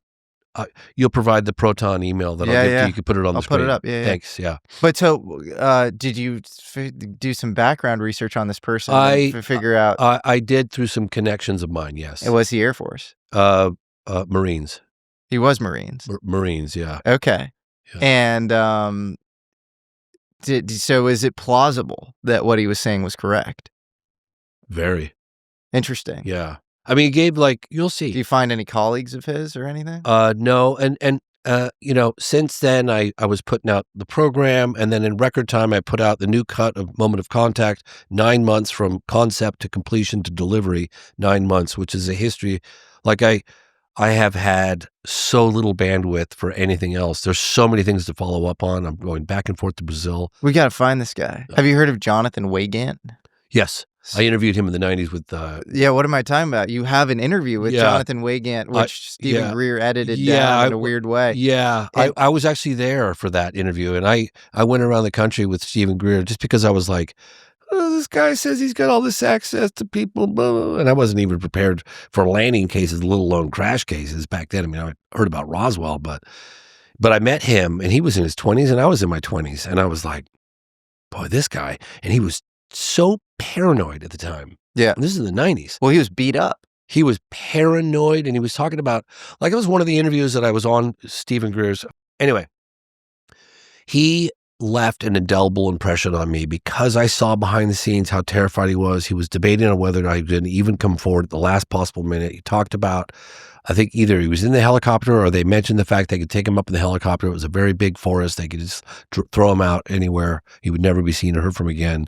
Like, well, he went right up to the craft. He went up to the craft. He said there was like a green liquid dripping out of it. He said there was an arm. With I think 3 or 4 fingers, like a biological piece of an entity. Yeah, and I haven't watched the whole interview since I operated the camera for that interview with Dr. Greer, and but he left an indelible impression on me. Like I was like, shit. Well, because he was a Marine, right? Yeah, and that's why I mentioned maybe the connection with this guy reaching out to you. Maybe there's some, and the thing is like I wasn't really prepared at the time to process like crash retrievals, anything beyond Roswell. I know it's been a kind of a slow evolution for my personal, my personal journey, because I heard about that was my first case where I was like, boy, this guy's credible, man. I mean, I felt like he was credible. Seems super credible. This happened in the early 90s. He was a part of Operation Laser Strike in Peru. Yeah. And this egg-shaped craft crashed into... Dripping. Dripping. There was something dripping from it, and he had telepathic communication with it. It was buried about a 45-degree angle into the side of the side of the cliff there, the ridge. It was dripping this like syrup viscosity, this liquid. It was everywhere, all down everywhere when we went down there because there was plants and everything. And it was weird. It was a purplish green color, and it kind of like fluctuated. Like you couldn't really, when you'd look at it one time, then you look at it again, and it would like. It's almost like it, I don't know if it was like alive and it was just changing, but every time you looked at it, you saw a different shade of greenish purple. And the being was basically sending him very similar signals that sent, Venturelli, the neuroscientist, and the daughters, or the women. Yeah. It was saying, help me. And he started to walk towards the craft. And then they showed up. And then they apprehended him. They beat him up. People in Varginha are terrified that don't have evidence.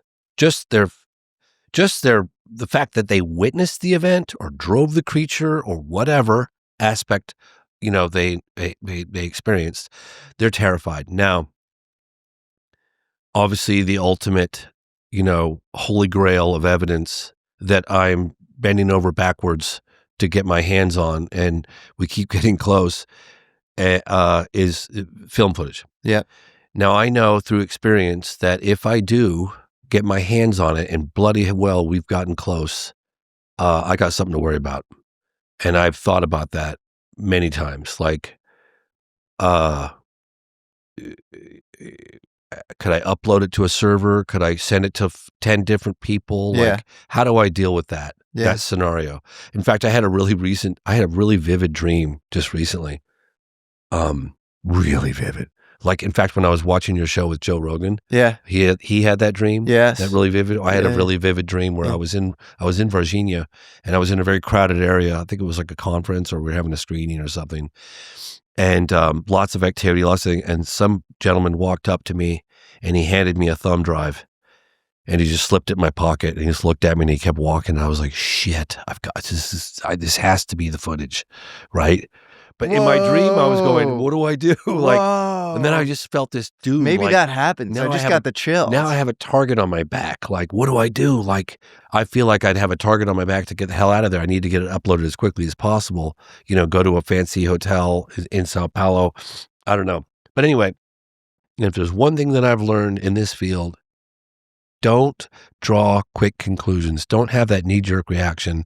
Like, suspend your judgment, listen to the testimony, because it's so easy to go, that's impossible. That couldn't possibly have happened without the whole world knowing about it. Well, that's people have an allergic reaction to everything that doesn't fit their kind of mental model Mine of how too. the world works. But it should always be follow the evidence. It Absolutely. Should never, it should always be like, okay, what actually happened? And then there's beyond that, there's speculation as to what those things are. I often think even UFO researchers jump to the conclusion that it's a thing came from another planet when, you know, we don't know what these things are. That's why they use non-human intelligence, which on the one hand sometimes seems sanitized, PC, and part of some controlled disclosure. Like UAP was supposed to UFO. Like UAP is supposed to UFO, and I like UFO better than UAP. Do too. You know, I think it's kind of better and old school. But like also, I kind of like the NHI thing because we don't know. We don't know. We don't know, and you really just have to follow the evidence specifically. And you have great theorists, people like Mike Masters, who talk about them being beings from the future, and maybe they are beings. Who knows? I'll be the first one to admit I have absolutely no idea where they come from, what they want, why they're here. Yeah. I can speculate. I can look at, like, I don't think the government is sure of that either. But you know, and I okay, over the decades, I've gone, you know, you look at what they do, and that's pretty compelling. But then you look at what they don't do. Because all they'd have to do to reveal their presence openly would be to hover over the next Super Bowl, right? I mean, but they don't do that. They've done some pretty bold moves over the years. Like in the 50s, 57, I think, in Italy, some big game. They were yeah. You know, they've done some pretty cool stuff. I mean, Phoenix, Arizona was pretty phenomenal. I was when everyone's under the night sky to get a glimpse of the Hale-Bopp comet and that massive boomerang-shaped craft and other crafts as well. Pretty bold stuff, you know. But then you look at Travis Walton, and it's like, well, they clearly, if you're going to take the account of 7 witnesses, you know, at face value, they cared enough about him. He probably got in the way of the propulsion, where they grabbed him, fixed him, and then deposited him in an area on the outskirts of town that was close enough to, like, he could get help, but not too close to reveal their presence.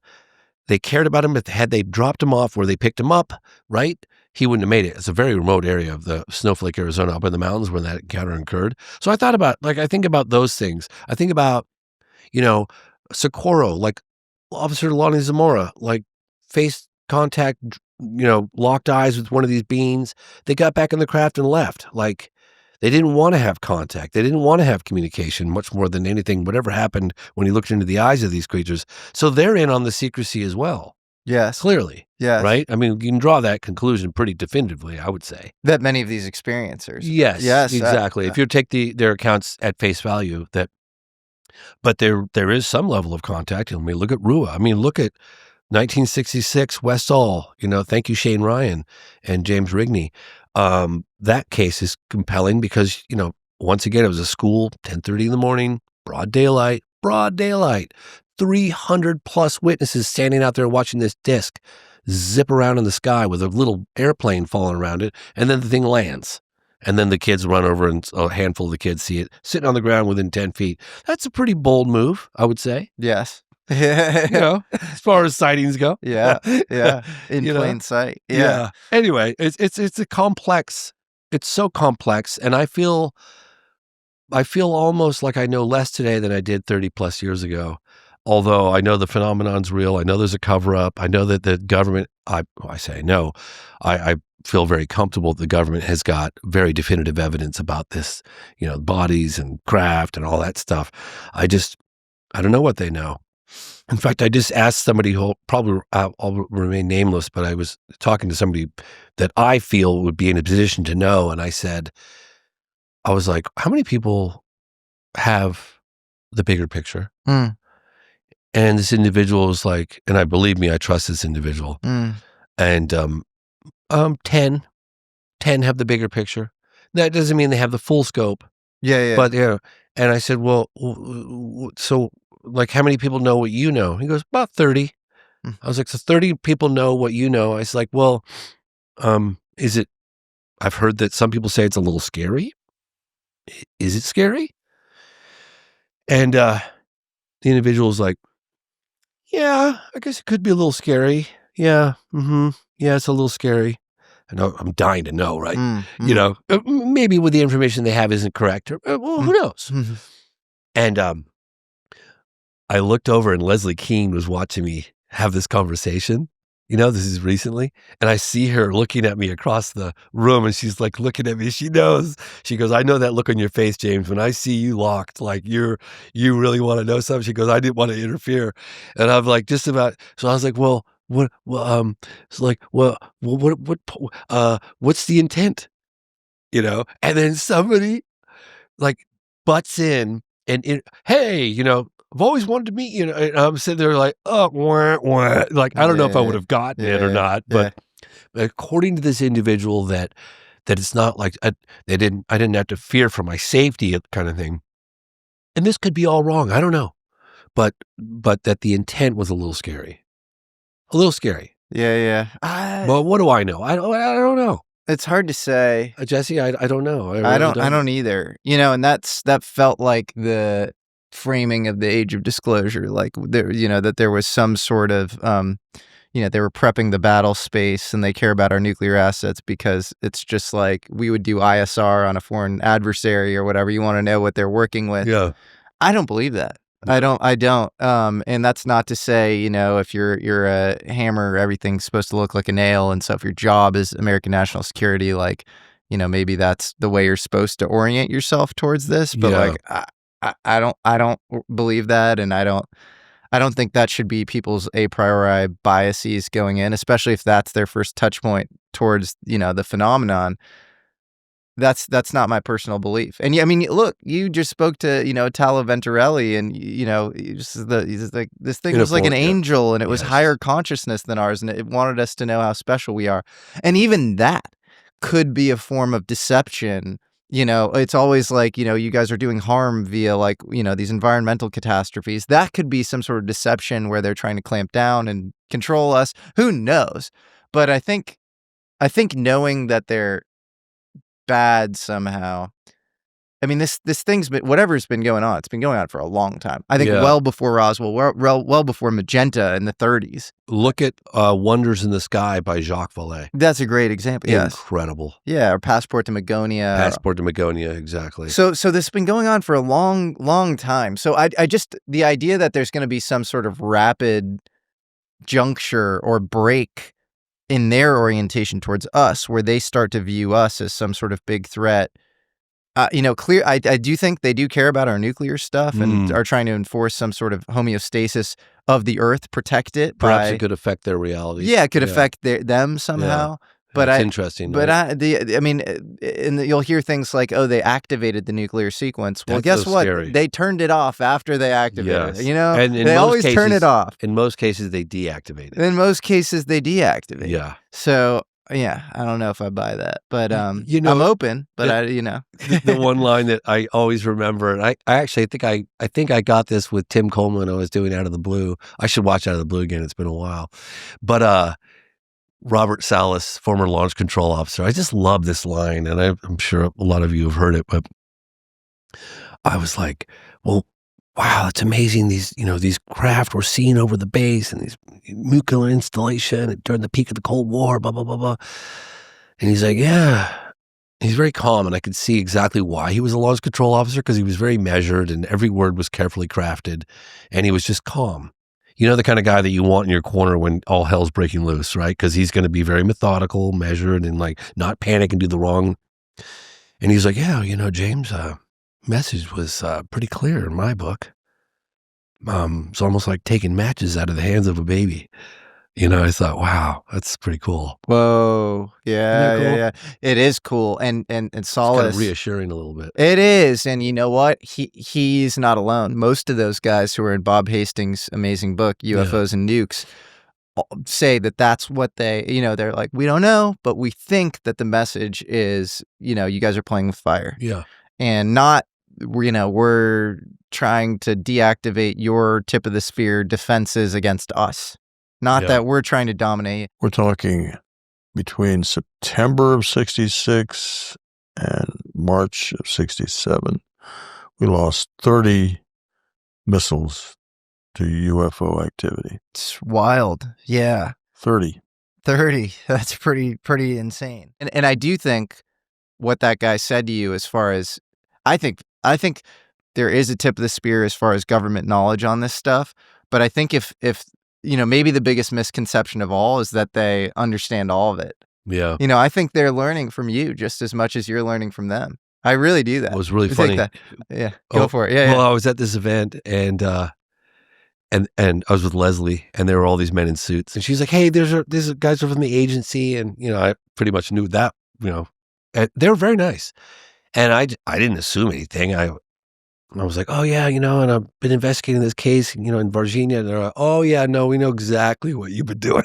Yeah. Not in a threatening way, but like we're following this really closely. Like, for sure. Like, isn't that funny? Yeah. No, Yeah. I get that all the time. Of course you do. Yeah. And I've had people on the inside ask about you. Oh, there you go. Like, what do you think about this guy, Jesse Michels? I was like, he's fucking amazing. Like, that guy's putting the pieces of the puzzle together that I just like, whoa. I'm taking notes on the sideline. That's why I mentioned you on Joe Rogan, because I was like, this guy earned it. That was the nicest plug I think I will ever get. You I mean, earned that, brother. That means so much to me. You earned it. It came from here. Well, I know it did. I know it did, and I got emotional just watching it, because that was like 10 minutes or something of you. Like, you are a rock star. And I don't. By the end of it, because do Joe that. didn't know me then, and he was just like, "Okay, I guess you love this Jesse guy. Thanks, Jane." Because I've been watching you work, and I'm like, this guy's operating on another level. Like, you're just incredible the way you're putting the pieces of the puzzle together and like doing deep dives into all these different aspects. I was like, whoa, like this is incredible. Well, like, I'm standing on the shoulders of giants, and there's no way, like you were making movies while you were painting fences. Yes, digging ditches, bending rebar, pouring cement, painting houses, parking cars. Yeah. So like, I think it's really easy to post destigmatization of the whole topic. New York Times article in 2017, all this stuff. It's easy to make these YouTube videos. So, I think all of us who are doing that owe you a huge debt. Owe people like Jeremy Corbell and Ross Coulthard a huge debt. And so, it's thank you for saying that. But there are people like me too, like UAP Gerb. I get so many 52, people ask me to do that, and I so many people. Oh, I heard you're going on. I always try to keep it secretive. I heard you're going on. Like, can you please? It's like, you earned it. It's like when you called me and you said thanks so much. I was like, dude, don't thank me, man. You earned that one. Like, that's so I meant it. Yeah, I really meant the world to me, and Joe's become a good friend. That's incredible. When I saw him on your show, I was like, my God, that's so cool. That was the most surreal moment. So cool. It was so epic because he's also also he respects you too. Like, he's got tremendous respect for you. Oh, I don't know. It's incredible. Yeah, it's so nice. Maybe both of you guys should aim higher. But it's always nice to like feel appreciated. Everybody wants to feel appreciated. And, one of the things I'd love to say right here and right now is like, I really like to see more kindness between fellow everyone, really. I agree. Especially with the people you disagree with. Yeah. And less impugning people's motives and thinking that they're bad faith actors. Absolutely. Because, and there are all these people who I went into this world thinking, oh, but they're part of the insider crew or whatever. And then I'd meet them and I'd realize that, like, maybe they know a few like kind of spooky-ish people or whatever, but they're really just trying to figure it out and they're trying to get the information. A good example of that is actually Tom DeLonge. Yeah. Where like, I recently. Remember when he went on Rogan? And Rogan it was too much. Yeah. It was too much too soon. Well, because he was probably right. He was right about a lot of stuff, I think. But it was too much where he wasn't in a position to. He could like say a high level thing, and then Rogan obviously wants to get low level. He wants to know all the details, and then he would say like, I can't really fully, tell you, like I'll tell you after the show, sort of thing. And I was like, oh, I can't wait for the show to end. Right. But I find him to be extremely earnest and cool and smart and have like some sort of working worldview around this thing that seems to be pretty coherent, and I think a lot of his engagement with people on the inside were his own just really vigilante desire to like get a lot of this stuff out in any way he could. And he has some interesting stories that I hope he tells at some point. I want to shift gears for a second because you have just a compendium of incredible historical interviews and interactions with some of the people who are the most important people in UFO history. I want to talk about Philip J. Corso. Yes. You have maybe the last interview with him alive. Yeah. He obviously wrote The Day After Roswell. Yes. He was head of the Pentagon's foreign technology desk. Mm-hmm. And he was a witness to the creatures. Maybe he was a witness to the creatures. He says he was, but in The Day After Roswell, that was also co-written by William J. Burns. Right. And that might have been... But I interviewed him and he told me about when he was taken in at Fort... It was, okay, so they started the journey in Roswell by truck, I believe it was. And some of the debris went to Wright Pat on an airplane, but I think the bodies, according to Corso. Yeah. There was a stop along the way. In any case, he said that he'd heard that there were some bodies and they went in and they opened up the caskets and he saw the body from the Roswell. No way. Yeah. In early July 1947, Corso was post-duty officer in Fort Riley, Kansas. There, he claims to have seen a body transported from an airbase in New Mexico. I went back and there was 5 crates there, like 5 or 6, I think it was 5. I lifted one up and here's this body there and floating in fluid. First I thought it was a child because it was small. Then I looked at its head and all, right away, and this was only happened in a matter of seconds. Then I put the end back down and the head was different, the arms were spindly, the body, it was gray. So right at that moment, I figured, I don't know what this thing is. So like in intelligence business, I just better put it in the back of my head here and wait till maybe in the future I get corroboration so I can evaluate what it is. Yeah, and he said that in your interview? Yes. It was really funny, actually, because when I went to the 50th anniversary of the Roswell case that took place in 1997, in Roswell, New Mexico, and it was a scene because we had like members of Congress. There was Congressman Schiff, I think it was, who was saying like, I don't know what's going on here, but I've been getting like stiff armed by the Air Force, and I'm making inquiries. And why would you fly a weather balloon under armed guard, and he noted that all of the Roswell stuff was deleted. All the archival material in the government. They sent him to an agency knowing that agency didn't have anything. And this was all happening. More people were coming forward. And then boom, this guy, Philip Corso, who apparently, according to him, and he told me this directly from his mouth to my ears, he said that they rushed the book to print with William Burns because they wanted to ride the coattails of the 50th anniversary of Roswell and all the attention it was getting, and that there were a lot of discrepancies in the book that he was upset about. That this is what he told me, and I, when he came to Roswell, there was a flurry of activity in one of the hangars, and he was surrounded by all these news reporters. Oh my Lord, you should have seen it. It was a feeding frenzy, And I'm looking at him and I'm like, I gotta get an on-camera statement. But I was this little kid with a camera. And I was like, you know what? I'm just going to elbow my way in there. I don't care. And I fought my way in there and I got my camera and I asked them a couple questions. It's in the movie. I'll give it to you. You can show it. And then the next day I found out where he was staying, what hotel he was in.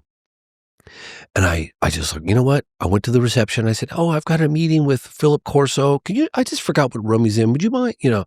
And I went to the room and oh, we were expecting you, and oh, really? I was like, oh. So we sit down and we do an hour and a half long interview, whatever it was. I don't know, hour and a half.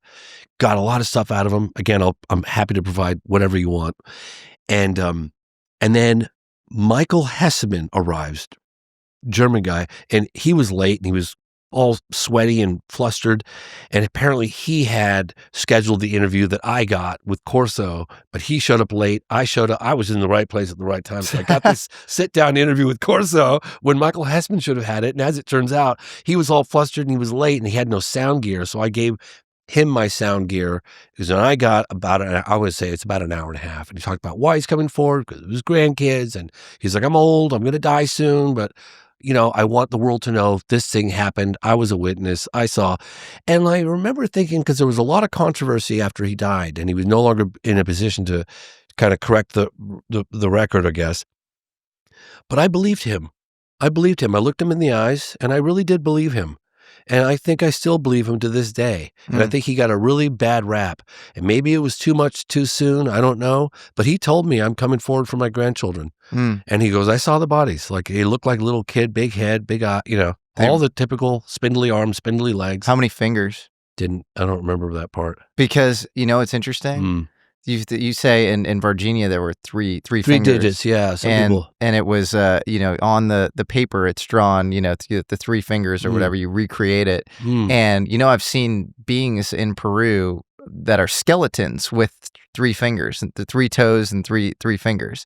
And they carbon date to between 800 and 1700 years ago. And Crazy. One of them has a tridactyl fetus inside of it. So there's inheritance between. What does tridactyl mean? Tridactyl means three fingers. So one of them has a fetus with three fingers and three toes in it. Wow. They all have DNA associated with them, and further testing is being done right now. So I'm like, okay, both of these things are happening in South America.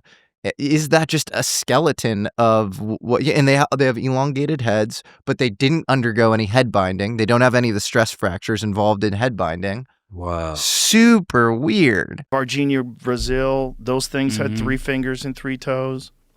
So the question is, like, and they saw footprints too in that case. And didn't Dave Grush say that some of the craft recovered were archaeological digs or something like this? He said Bob Lazar said Bob that. Lazar said but that. David Grush said that the skeletons that I saw in Peru looked like things that he's seen in classified settings.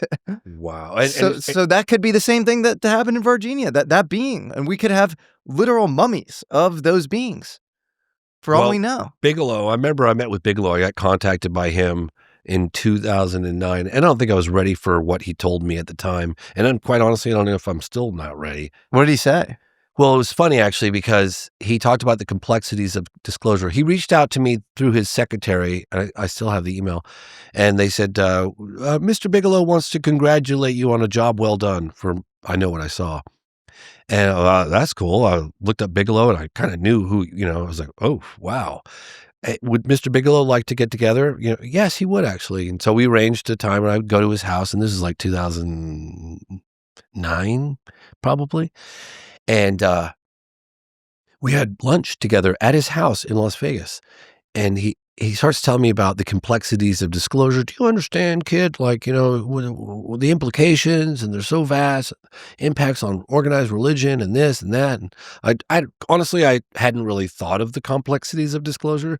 And I was like, yeah, cool. And he's talking about that. And then he goes, yeah, and they're walking among us. And I said, what? And he goes, what do you mean? He goes, I mean exactly that. They're walking among us. Now, I think I took that and I put it in the back of my head because I was like, you know what? That's just crazy. Like, you got to be kidding me. At the time, I don't know. I took it with a grain of salt. Maybe they are. I don't know. I mean, It would be pretty funny if they were, because, here we are looking out across the cosmos for any sign of intelligent life.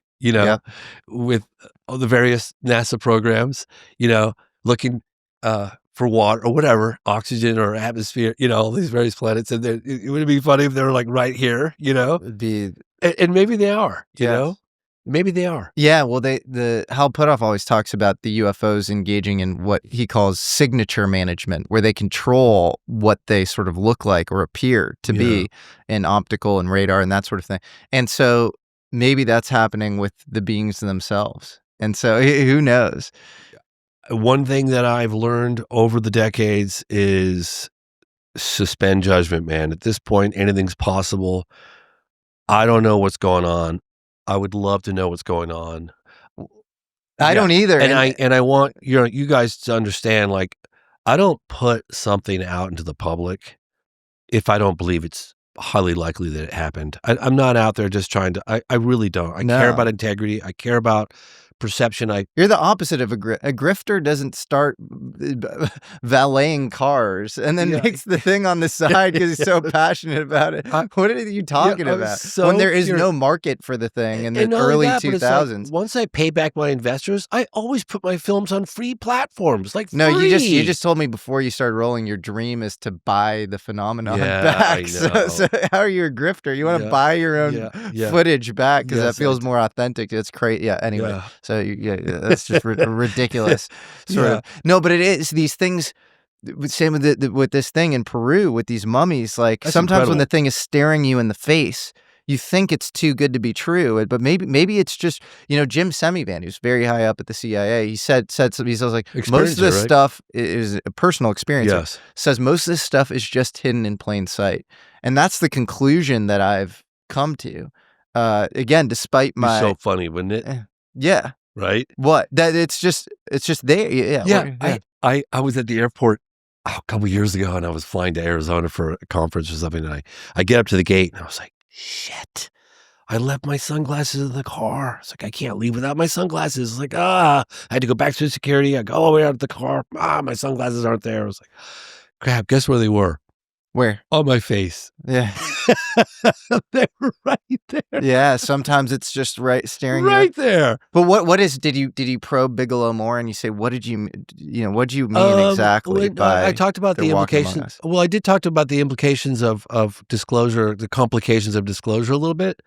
But in terms of them walking among us, I wasn't ready for it. I honestly wasn't. I was like, who's this guy? I don't know, man. I couldn't dismiss it entirely just because of his position. He's probably invested more money in research with NIDS and OSAP and ATIP and all the various different people that he's worked with. So I didn't categorically dismiss it, but I kind of I compartmentalized it and put it in the back of my head. But as time went by and I learned more about the phenomenon, I started thinking, shit, man, maybe he's right. Maybe they are right here. Walking among us. Wouldn't that be funny? It's like, it's right under our noses. There it is in plain sight. And that seems to make more sense to me because a lot of people go, and I get people go, oh, well, you're just, you're concluding, it's extraterrestrial. I was like, no, actually, I didn't say that. And I've never said that. I really don't know what they are. Well, with the guy who's transporting this being in this, in the military cargo driver or whatever, he goes, I'll show you the email. I want to see that email. Yeah, sorry, go ahead. But he says it was, it was told to him like there was somebody was questioning him. What'd you see? Right. And he says, I don't know what I saw. It was like a burnt human being or something because he was trying to be coy as if he didn't see anything. And the guy goes, it was supernatural. They focused on me with this older military guy. He looked me right in the eyes and asked what I had seen. I said, I think it was a burnt man or something. He said, no, you didn't see this. I don't know if he thought I was trying to deceive him, like he knows, but he just doesn't want to talk about it. It was then that he stated that what I had witnessed was a particular thing. Sobrenatural. Yeah, supernatural. Supernatural, yeah. I was very funny in the edit room because I edit my own movies, and that line just really stuck with me, and I really wanted it to hit with the audience, and so I did all the subtitles in the film, and I did it at my pacing because I'm a slow reader, and it always frustrates me when I'm watching a film with subtitles when they come on too fast. I'm like, you're going too fast. Slow down. So I tried to do one line whenever I could, 2 lines at most, primarily 1 line. And when it came to super, because he goes, this is Military X, talking about with the general meeting that he had with the general after he'd driven this creature from various places, Humanitas, ultimately Campinas.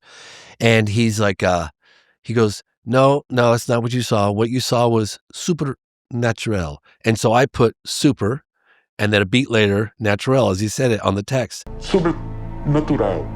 And then the other guy that I work with, Boris, He changed it to have them both come on at the same time, and I went, no, Boris, that was intentional. I want that word because it's memorable, right? Yes. It's a moment in the movie. Yeah. Super natural. Yeah.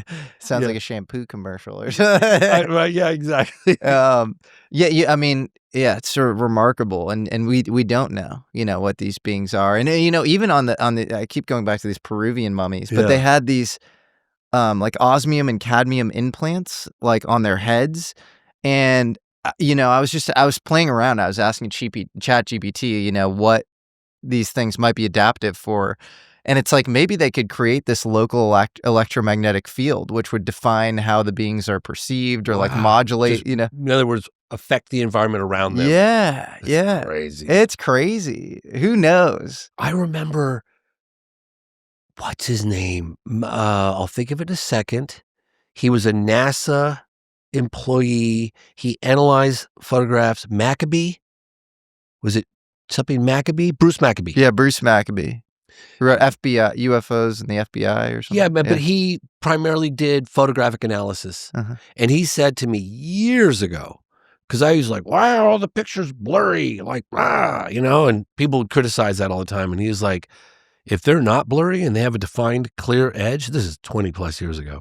He goes, that's when you should be suspicious because there's some kind of weird field around the propulsion we feel that causes a slight distortion. And so you'll always get slightly fuzzy edges and all that stuff. I was like, wow. Yep. Wow, that's interesting, And it was coming from a guy, PhD, like, You have these lensing effects from the gravitational warp bubble. And it was explained really well in Age of Disclosure, which I thought, I mean, red shifts or blue shifts. yeah, tip my hat to Dan Farah and Lou Elizondo. That was an exquisite accomplishment. Everyone can criticize how a film's put together, but trust me, as a filmmaker myself, I think that's going to help move the needle.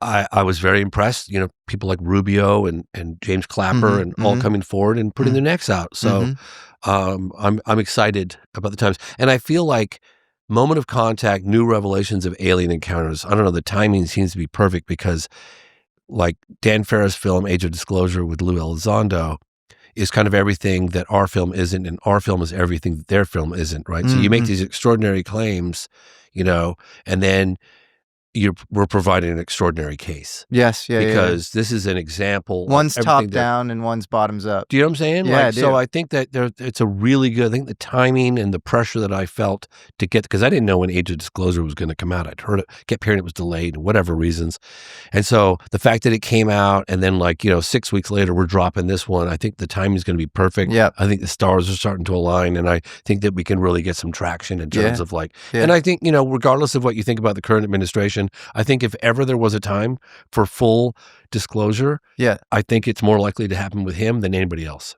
Yeah, no, I agree. He's more likely to do something out of left field. Rip the Band-Aid off. Yeah. Yeah, because Biden administration, I was so disappointed. Like Rush came out during the Biden administration. It's like, you're not even going to address it? Well, the Biden administration, the problem with the Biden administration, okay, right now maybe, you could argue that Trump has too much agency or something. With Biden, it was a headless administration. It was literally, the whole thing was just a bureaucracy. Yeah, because you have a guy who had dementia. Yeah. And so then you're like, who's actually running? Oh, is it Jake Sullivan maybe as chief of staff? And then like, what's he up to? We didn't elect him. Like, what's the deal? So the most dismissive. Nothing's going to get done in that context. I felt it was the most dismissive administration in history on the phenomenon. And on everything.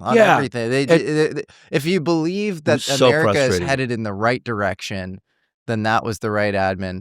This, you got a lot of volatility maybe, but it's like some sort of Hail Mary where you might get some movement or something. But I just feel like it's going to happen in this administration more than any other. I really do. Yeah. And we're going to be doing things. Well, you have all these truth and transparency initiatives. I mean, one interesting thread is like Tulsi and Clapper kind of hate each other. I don't know if you know this. That. I didn't know that. Yeah. So Tulsi's a current DNI, and like they're going after Clapper because she seems pretty amazing. I love Tulsi. Yeah, she seems like amazing. She seems I'm a fan. I think Yeah. she's great. I think she's an honest, earnest actor.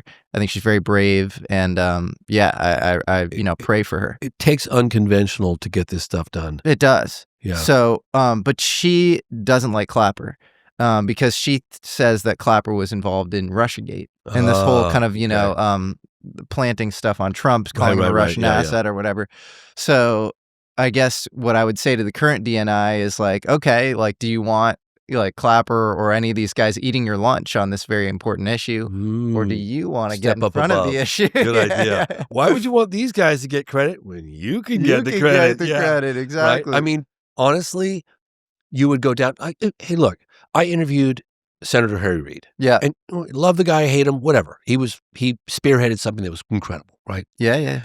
And he stood up for Lou Elizondo, and I'm very grateful for that. But I asked him this question. I recently unearthed it because I didn't put it in the phenomenon. And I said, like, what would you tell whatever president it was? What would you tell the president of the United States about this topic?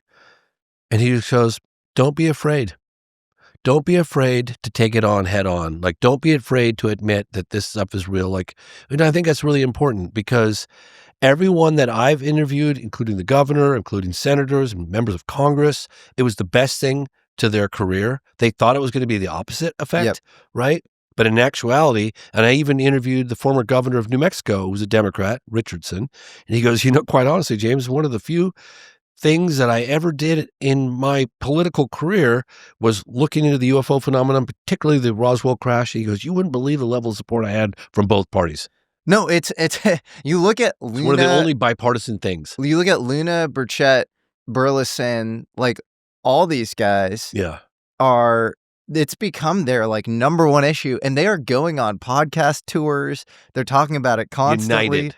Yeah, and they're all pumped. Yeah. So Democrats and Republicans working together is so beautiful to see. Thank God they're working for the people. Yeah. So, but it's clearly good for their career. It's not bad for their career. That's exactly right. Yeah. That's exactly right. Yeah. No, they're getting notoriety and people want the truth. Yeah, they do. And they should get it. Yeah. Like, I don't care, man. If it's a little scary, whatever. Yeah. Don't treat us like children. Don't hide the truth.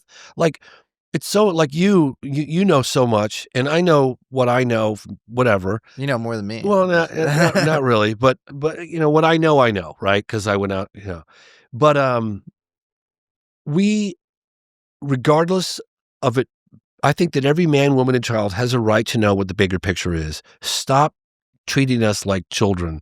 Like, it frustrates me to no end when you see like statements made, it's starting to be less so these days. Statements made, they're so clearly like clash with reality.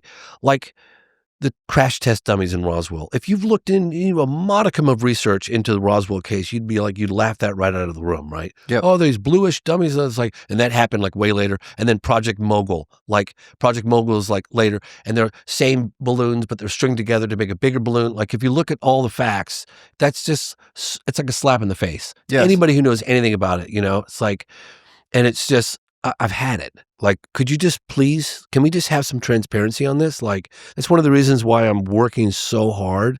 Like, I'm pushing now harder than ever. Like I've cranked out since 2020, I put out The Phenomenon, then I put out Moment of Contact, then I put out the program. Now I put out a new version, Moment of Contact, which covering all the congressional hearings really quickly, you saw. And I'm doing something else that I'll be cranking that out in under a year because I feel like now's not the time to let up. As much as I want to go spend more time with my family, and I do, believe me, it's very painful, like to be away from my son, and I'm missing so many things. But I feel like my whole career is kind of culminated to this moment right now. And I feel like we all as a community need to work together, need to be kinder to one another, need to respect one another, particularly with those that we disagree with. I really mean that. Like, because we're stronger together. Yeah. Speaking of people who did not hold back on the truth, Apollo 14 astronaut Edgar Mitchell, you met him as well, right? Yes, I did. And he came back and he was just from his moon, excursions. And he was just completely adamant that alien life is real. I think he was in touch with various components of the government, maybe kind of legacy crash retrieval programs himself. Yes. And he had that memo at his house. Yeah. Tell me about this memo. Well, it's the Oh, you're talking about the Wilson Davis yeah, memo. you know all Yeah, about of that. course. Yeah, Yeah, I covered that. Yeah, one. which is strange that he even had that memo, which is documenting Eric Davis in the parking lot talking to Admiral Thomas J. Wilson, who's head of J2 Joint Chiefs, should be in charge of all military technology in the government at the time. And he's still the late around. 90s. He's still around. You know, there were some people that wanted to subpoena him into a skiff. Yeah. And he goes, and I talked to the people that subpoenaed him. Yeah. And they said, and he goes, sure, I'll come into the skiff, but I'm going to tell you the same thing I'm telling you right here that I'm going to tell you in the skiff. So if you want to waste my time and yours, let's go. That's crazy. Isn't that funny? Because in that document, you have him. But he said he would deny it. Yeah. He's like, if this ever comes out, I'll deny. Yeah. But let me tell you something interesting about Edgar Mitchell. And I was really close. I mean, I would call him all the time for advice, and he participated. I was interviewing him in my 20s. I went to his house. And in the middle of the interview, and I was also friends with Buzz Aldrin's sister, Faye Ann Potter, very close. I used to go to her house. I used to look at all the behind-the-scenes photographs of the moon landings and all the stuff. And she said that the NASA authorities said that they were all given some kind of pill that they would die if anything happened. And also like... Wait, they would be given a pill? Where they gave a pill like where if they had to kill themselves. If they missed the moon and they shot off into the space, Whoa. they would have Take something a pill. they could die. Yeah, they could. In other words, they would have to have a slow death. They could kill us. That's what she told me, Fan Potter. Whoa. And she showed me all these pictures and that if Neil Armstrong came out and anything happened to him, Buzz was not supposed to play the hero. He was supposed to leave his ass on the moon and get back, meet up with, was it Collins that they Michael J. Collins. Michael J. Collins, yeah. And so she told me that. She also told me that he had some UFO encounter on the way to the moon. Whoa. I know. Yeah. And one of my biggest regrets was, well, I have a lot of them, but. You told that story on the last podcast. Yeah, it was that where Faye Ann Potter I never got her on camera talking about her brother. But you chased Buzz Aldrin down. I did chase Buzz Aldrin. And you said, I want to interview you about UFOs. And then he goes, what would my testimony do? When I was watching Joe Rogan talk about, and I respect his opinion, that's totally fine, but I was personally friends with a number of people that landed on the moon, and I got great detail. And could I have been deceived? Sure, I could have been. But I think about, like when Joe's like, yeah, look at the three of them sitting right after they landed on the moon. I was thinking, well, that's the look on their faces of people that maybe they had a UFO encounter on the way to the moon, like Faye Ann Potter had. Yeah, that's and the they had third to shut choice. Up, and they had to shut up about it. That's the third option. Yeah, because you have Beatrice Villarreal. No. Yeah. You interviewed her not too long ago. Yeah, she's amazing. She spotted thousands, 10,000 plus transients every year in the Palomar Observatory, which is the most prominent observatory. And this was between 1949 and 1957. These things aren't sun streaks. They're not, asteroids, comets, meteors, obviously. They're not satellites because they're pre-Sputnik in 1957. And they look like mirror-like light-reflecting objects, which are what all the CIA documents describe UFOs as in the late 40s and early 50s. And they're in geosynchronous orbit. And so and so you have to, and they sort of pop up. Yeah. And so you wonder when you leave, the Van Allen belt, when you leave the protective magnetosphere of the Earth, do you just encounter tons and tons of UFOs? And if you look at Bluegill Triple Prime, which was the first time we cut a hole in the magnetosphere of the Earth with we were trying to see if we could puncture the Van Allen belt. Guess what came out? UFO material. And Harold Malmgren, this presidential advisor. I'm so glad you got to him. Isn't that wild? And he said he was holding the pieces, the pieces of the UFO. It was an accidental shoot down. He reached for some stuff sitting on his desk. These are things that have come down.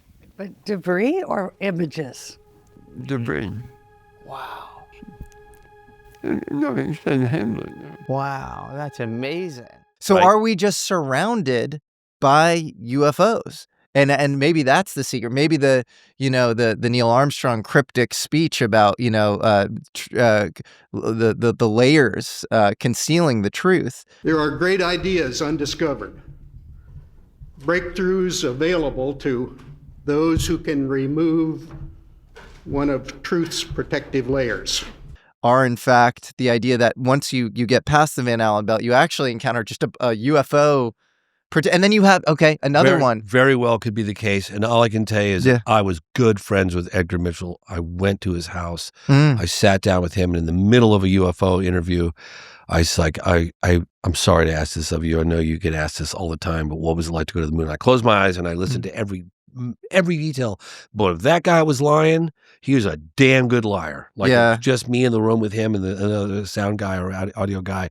I'd have to dismiss him. I'd have to dismiss Fan Potter. I'd have to say, like, I'm open to it though. So here's where I land. Yeah, sorry. Yeah, I didn't mean to interrupt you. But no, you didn't interrupt me at all. I'm just kind of responding to where you're at. Is like I think the presentation of the first Apollo mission was clearly manicured and sanitized. Can I tell you something about that? Yeah. So I talked to Edgar Mitchell because a lot of this stuff was coming out in the 90s. Yeah. And they were questioning the moon landing stuff. And I was like, what do you think about all this, like, imagery and da-da-da? Yeah. He goes, James, it wouldn't surprise me. He goes, we had Hasselblad cameras with no viewfinders, gardening gloves on. Yeah. And, like, the whole world was watching. He goes, it wouldn't surprise me if they recreated some imagery that they could fall back on just in case. Like, for sure. The biggest, most expensive endeavor in the history of mankind. Yes. And he goes, that wouldn't surprise me. But he goes, I walked on the moon. I swear to God. Yeah. And like, if we had one person, and maybe we do, but I don't know of anyone, I don't know how many people were involved in putting a man on the moon, but I'm assuming it was in the tens of thousands, if not more. And not one person from high level at walking NASA. On the moon way less than 10,000. No. But what? Involved in the program, the Apollo program. How many? A few 100,000. A few 100,000. Yeah. So has anyone from that few 100,000 come forward and said it didn't happen? Yes, but yeah. Oh, they have. Yeah. I didn't know that. Yes, but no Apollo astronauts, but some people within the NASA. Some people in fact, there's this guy who Rogan talked about on the show where he did this whole review and he I saw that podcast that Danny and you had the Danny Jones, But Bart Sibrel he's not associated with the program itself. But there are people who were, and there's the Gus Grisham thing. Right, he died the next day, and there's put a lemon on the thing. Yeah. There's some weird facts, and you could, if you think that the UFO program involves like so many people, like there's an argument that could be made that the only thing that would need to be faked would be like mission control, and if you could fake mission control, like all the parts suppliers and all the people like doing kind of the ancillary kind of peripheral, you have, like the spokes of the wheel, so to speak, in the operation, they could easily be lied to. But I still shake out. I do, I think we attempted, and then I do. There's to me, following the evidence, something about the presentation of the whole thing clearly sanitized. Yeah, and clearly the video's weird. The two light sources. There are some anomalies. No question. The flag. Yeah. There's just like there's a lot. No dust on the lunar lander. I talked to a guy who's a scientist that actually coincidentally worked on that cheesy TV show I did. Ben is the guy, and I was asking him about the moon landing stuff, and he's like, well, and he's a total geeked out scientist. Like, he's like, we could see the laser. We put a laser on some of the things that we left on the surface of the moon. Yeah, the reflectors. Yeah, reflectors, and we have stuff up there, and you can see them. But you can put up the reflector with the rover. Yeah, but so something went to the moon, according to this guy Ben. For sure, something. We put rovers up to the moon. No question. No question about that. Yeah. No question. Yeah. No. Anyway, I again, going back to the UFO phenomenon, every time I say something's impossible, therefore, it can't be, therefore it isn't, I've been proven wrong. So I have to be like, from what I know, I believe we went to the moon. Could I be wrong? I could be wrong. And I'm not going to sit there and say I know what I'm talking about, because I really don't. Well, maybe the more interesting middle path would be there are UFOs along the way to the moon, and it's surrounded or something. And there you have John Podesta, who is Clinton's chief of staff, and who I interviewed.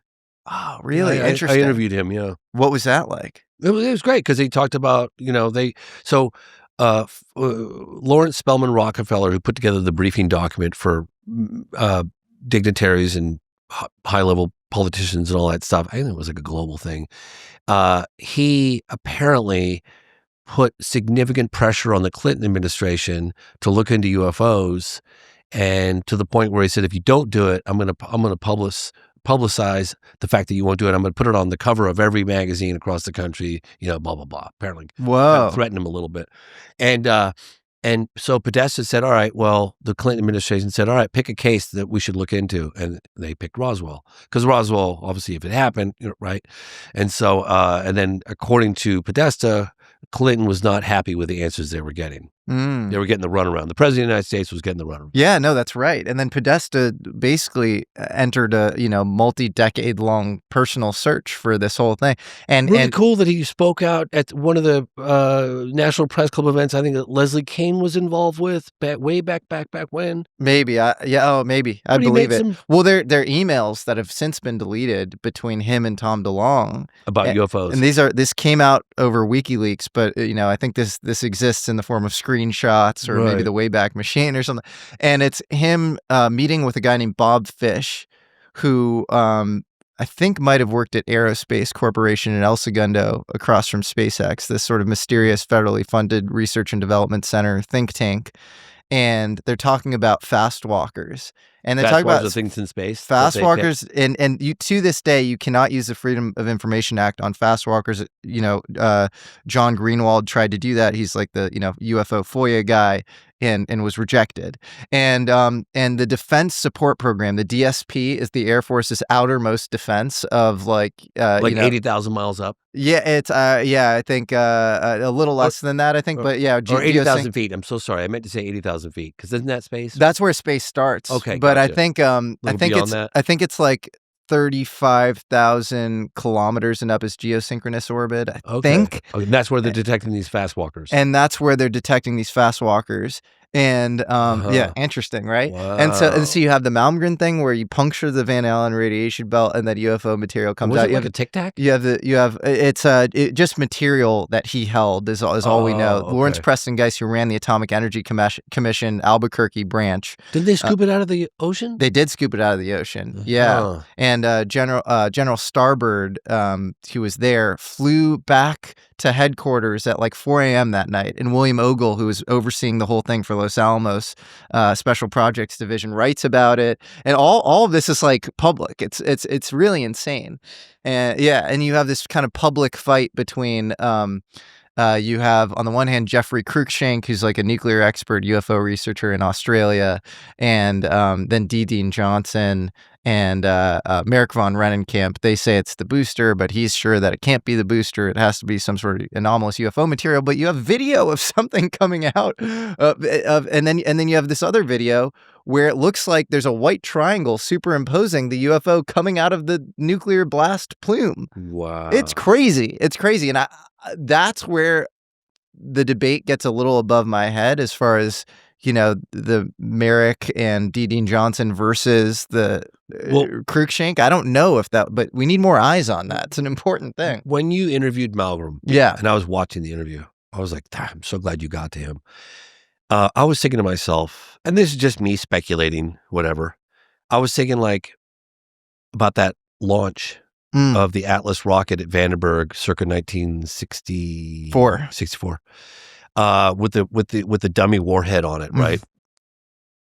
No wonder, if it's true what Malmgren says, right? They detonated that up into, was it subspace or? Yeah, it was a high altitude nuclear, subspace, right. Yeah. So if that's the case, no wonder why they were shooting at the dummy warhead, according to Jacobs, exactly. Right? The footage that he captured. If one of my comrades was shot down by one of these silly missile launch with a nuclear, you know what I mean? Yes. I'd probably shoot it out of the sky too, which is exactly what they did. I was like, wow, that makes sense. No wonder why they shot it out of the sky. Yes. It took some of their people down. Yes. And then you have this disabling nukes, shooting that out of the sky. That's pretty phenomenal. Yeah, it's really phenomenal. And Lou Elizondo said he saw that footage. Yeah, I know. He says he saw that footage, and he says he knows where it is. And I'm like, Lou, get that thing out. We saw the video, and we had it in tape. That's crazy, because that's what I was going to ask you. He said, he was like, I think Lou has seen the video. So you've seen the video. Yeah. So you know this is a real thing. Yeah. Oh, my God. Is the video, do you still have the video, or? I don't have it. Was in Pentagon with all my other files when the Pentagon said they deleted everything. Of course, we know they really didn't, because really after they, oh yeah, Oh yeah. Oh my God. I know where everything is. And then when I talked to a buddy of mine, apparently somebody went in and they cleaned everything out. But what they don't realize is that there's backups in a whole lot of places at that Pentagon. Okay. So the problem is if I say it right now, they'll go into mysteriously a bunch of people's computers will wind up disappearing tomorrow. So I'm just gonna wait until the right time. And that stuff is alive and well. We need to provide people like Lou and Grush immunity so they can give us all those details that we need. That needs to happen. We need to figure that out. Yeah, Community. Give it, like, if the presidential executive order, say everything you know. Yeah. And let's reverse it. You have to say everything you know, Yes. or you're in trouble. Yes, Everything you know that doesn't compromise some like specific vehicle you're working on that's going to confer a tactical advantage to Russia or China. All the science, let it out, and flip it and say if you don't say everything you know, you're going to get in trouble. Yeah. Let's do that. I mean, look, we've got nothing to lose, everything to gain. Obviously, there are certain aspects of national security. I understand that they don't want to get in the hands of the wrong people. I get it.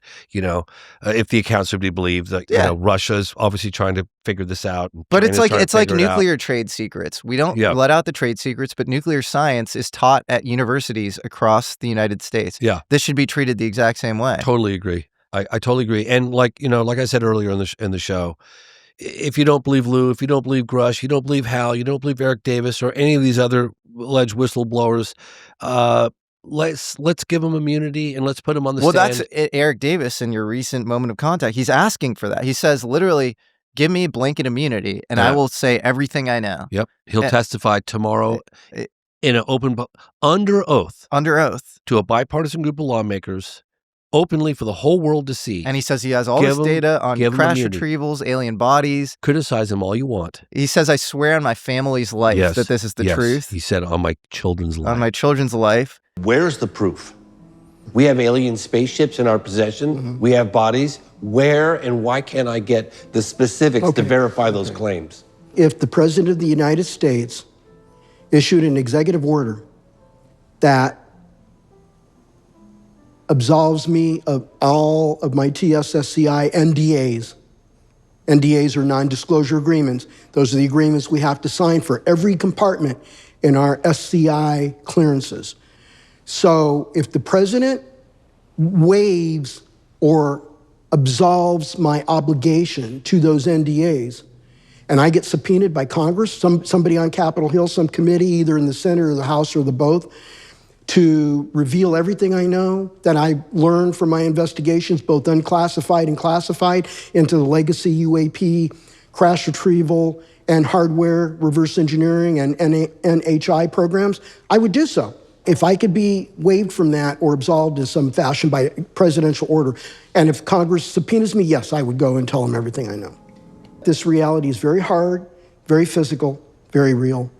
And this type of evidence, you can't come by in the open literature. It's not public, it's classified. And I can't discuss what it was, but I can tell you, yeah, it's a crash retrieval, there's a craft, and there's alien bodies. That's all I can say about it. You swear on your life that you saw those pictures? Oh, I swear on my life and everybody's, my children's life, so. Yeah, I'm absolutely telling you the truth. I saw the evidence, and it's stark. Just wild. So yes, that needs. Thank you for remembering that. That's a great line. Absolutely. I swear on my children. Who's going to say that? Yeah. I mean, who would say that? You're either a sick person, you're a psychopath, or you're telling the truth. Yeah. And speaking of, the idea of speaking of psychopaths. No. I'm kidding. Speaking of psychopaths, yeah. No, speaking of your mentioning of Bob Jacobs' Vandenberg case in '64, where you have this dummy nuclear warhead getting shot out of the sky. Yes.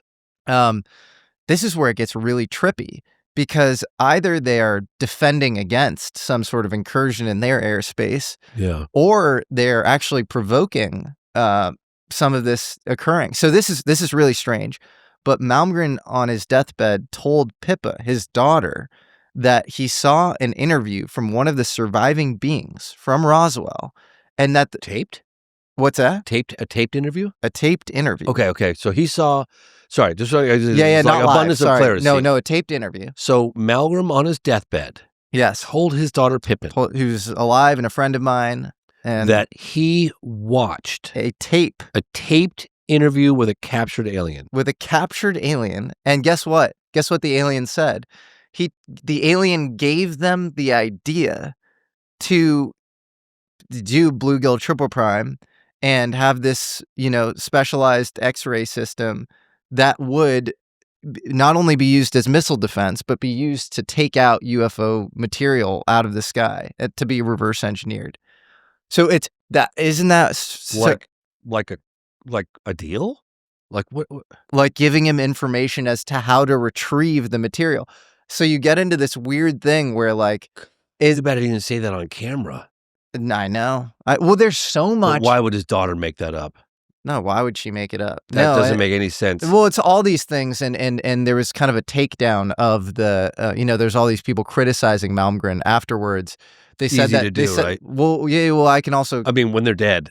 Sure, I can also crush all their argument. Yeah. They literally, this is, I don't want to be too tribalistic. Like, I do think all of this stuff has to be thought about probabilistically, and if there are good points, please make them against this guy. There are no sacred cows. He's making an extraordinary claim, but this guy was an elite statesman who knew people, at the top of the chain, literally, knew Nixon personally. He was LBJ, JFK, Nixon, and Ford.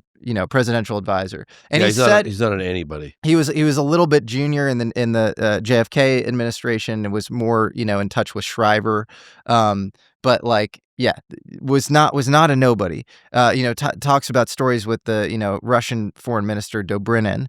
His mentor was Richard Bissell, who was founded Area 51 and was the deputy director of the CIA, the number 2 at the entire CIA. We have diaries of his that say meeting with Bissell all over his diary, his journal. So he definitely knew Bissell. If he had gotten his Q clearance through the CIA, there's no way to use the Freedom of Information Act. Is that the highest level clearance, Q? Yes. Well, I think there possibly, UAP Group talks about different designations within Q clearance. Like a SAP? I think there's this special foreign intelligence So the CIA works with the DOE, and there's a counterintel division actually of the CIA that works with the Department of Energy. And I think there are different Q clearances you can have. Because Department of Energy, because I was told, I think it was Chris Mellon was telling me this, that they hide things because anything nuclear would be national security. Yeah, so if you that's look under at this, Department of Energy. If you look at this, so you can hide these SAPs and WUSAPs under the Department of Energy. Is that? Yeah, but if you look at the special definition of nuclear material, 1954 Atomic Energy Act, it's anything emitting any sort of radiation, alpha, beta, gamma radiation, whatever. Upon retrieval of that thing, that is restricted data. So it's born secret. Automatically secret. So if you're an aerospace contractor, you don't need some sort of official clearance designation. It's just automatic. You're automatically, that is under that envelope secret. Or that umbrella. Yeah. Wow. So you have this blog came out trying to debunk Malmgren.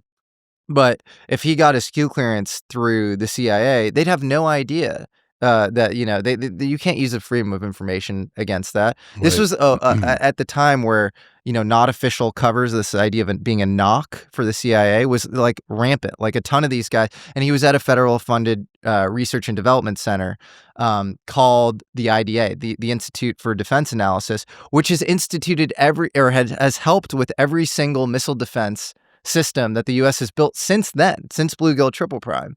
And he said in a 2024 interview before he interviewed with me that his work at the IDA was actually a cover for what he was doing for the National Security Council in the White House.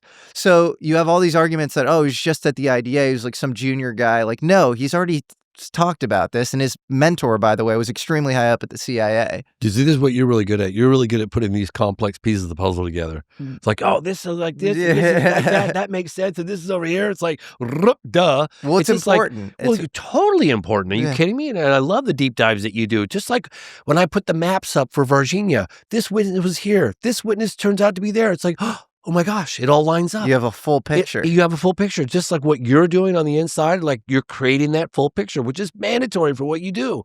When I'm in the field, putting the pieces of the puzzle together, when we met Italo, it made perfectly good sense because we knew for decades that it went initially alive to regional. Yes. Right? Then it Yeah. was Humanitas. Now we have to get to Humanitas. We're working on that now. Like, you know what I mean? You're putting the piece, and it's all painting the picture, right?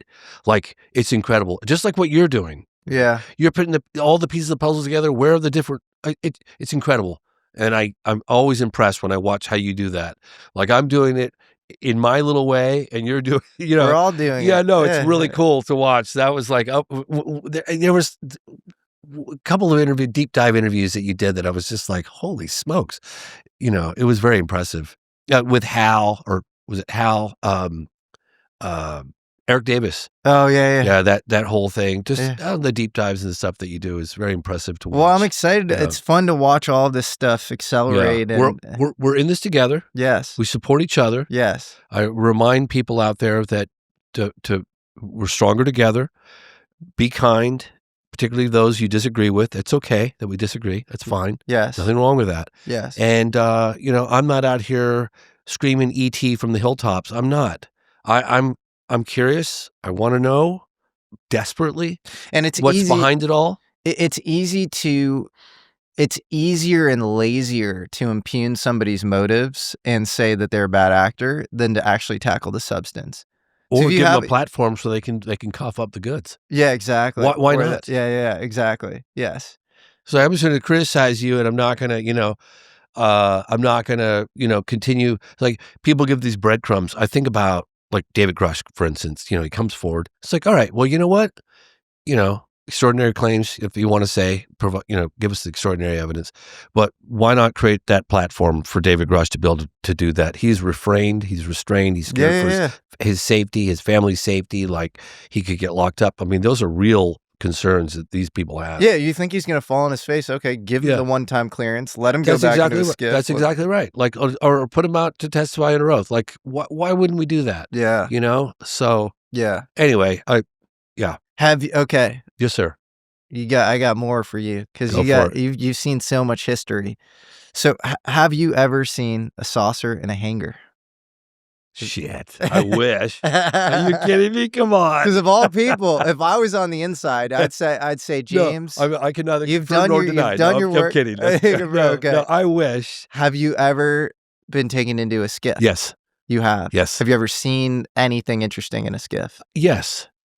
Yes. Well, what did you see? I can't talk about that because they asked me not to, but I said, if that goes out, that's not going to look good for you guys. That flies in the face of all the testimony that I've ever heard. So not as good as things you've seen in the open source. Yeah, it was really funny too because I had just put out the program, and I met with a number of government insiders intel insiders, that described the exact computer, the computer that has access to all the good, you know what I mean? Yeah. UFO files and stuff like that. Yes. And I was sitting there looking at it in the skiff, and I'm thinking, God, if I could have just a few minutes in that computer, you know what I mean? Yeah. No, it was really crazy. It was kind of a pinch yourself moment when I was in there with John Klosklowski, the new head of Arrow, which I liked him, actually. You thought he was cool? I did. Way cooler than Sean Kirkpatrick, that's for sure. Yeah. Sean Kirkpatrick, man, that guy. Maybe that guy was read in or something. I don't know. I don't trust that guy at all. I don't either. John Klosklowski was a really nice guy. I looked him in the eyes. He seemed like a sincere, honest, nice guy. I did not get a bad vibe from him. But I was talking openly because I was like, whatever, I have to lose. They know who I am. Like, I was talking about Rua. I was talking about, Varginha. I was talking about Socorro, all these different cases. And I was like, you're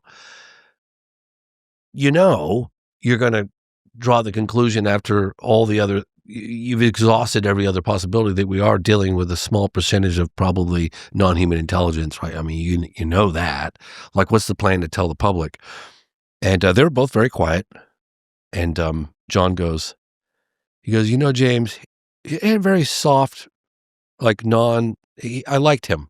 I got a good vibe from him. And he's like, James, I can't part my hair without the approval of the DOD. Whoa. And then he goes, and you can quote me on that. Okay, you're quoting him on that. But I was in the skiff, and it was just like in the movies. I went in, it was not too far from the Pentagon, and I had to get a 48-hour background check, which I passed, thank God. And then I had to go through all the security, take everything off, and go through all the, oh my gosh, that took forever. And then they had these like glass tube-like things. I felt like it was in Star Trek or something. I think they went to the ceiling, or they were pretty high up. Glass tubes, and you walk up to it, and one side opens, and you step in, and then that closes, and another one opens, and now you're in the inside. And then I go to a locker. They probably got my phone data, and I took all my electronics, and I put it in the locker, and and then we went to a big door with a thing, and just like almost like a bank vault looking door, and it opened up, and it was yeah, I thought it was going to be like a kind of a small room, but it was huge. It was like the whole office area was all one big skiff, right? And they walked me in there, and I was just like, oh my God, this is crazy. Actually, before we went into the skiff, and I'd just gone through security, I had this badge, and I was like, I really want a picture of this badge because I just want to, want to have it from memory. So hey, can I use the bathroom? Oh sure. I went in the bathroom, click, took a picture of the badge, which I have because I don't know, it's not illegal, right? So I take a picture of the badge. But anyway, they take me down this hallway. There's a bunch of different cubicles, and take me down this hallway, and then there was like a door on my right and a door on my left. The door on my right was closed, the door on the left was open, and there was like I don't know if it was a round table or if it was slightly like what do you call oblong or whatever. But anyway, there were 4 or 5 people, couple girls, couple guys in suits, nicely dressed, sitting there, and they said, "Hey, wait right here." And like I said, I had a door on my right, and I had this open door on my left, and I couldn't help myself. I was just like, kind of listening in on the conversation. I was scared. What else was I supposed to do? I stopped where they told me to stop, and then they looked at me, and they got up, and they closed the door in my face. And then John Kloskowski with another guy from OSI came and met with me and opened the door in that room, and then we went inside there, and that's when we had, I don't know, maybe a 30-minute conversation. And in that conversation, was he admitting that the UFO stuff is real? They didn't say no, and they didn't say yes. They were just sat there quietly. Okay. Yeah, because I was like, this case, and this case, and this case, and they didn't. And then they did say that the phenomenon was mandatory viewing for anyone who worked for Arrow. Interesting. Well, that's Isn't that cool? That's pretty awesome. I was like, wow. Yeah. That was a nice little, I'm telling you, you're doing as much work for, they're learning from you. Hang on a second. Are you ready? There you go. Nice. Rapping. I don't know. I love my little That's phenomenon awesome. t-shirts. I gotta buy one. No, I'll give you some. No, the first time I went on Rogan, I was like, I'm not going to be the guy who gives them a t-shirt on camera. I'm going to do it afterwards. Yeah, so I always do that too. You know what I mean? So I give him a t-shirt afterwards. On camera is basically like, here's an advertisement. Yeah, I was like, for hey, me. and I don't even own the phenomenon anymore, and none of the proceeds go to me, but I still want people to watch it because I'm very proud of that body of work, and everyone that's in the credits deserves it. But I gave it to Joe Rogan, and really appreciate, so when we went to dinner with Joe Rogan the night before with Jacques Fillet and one other guy from his team.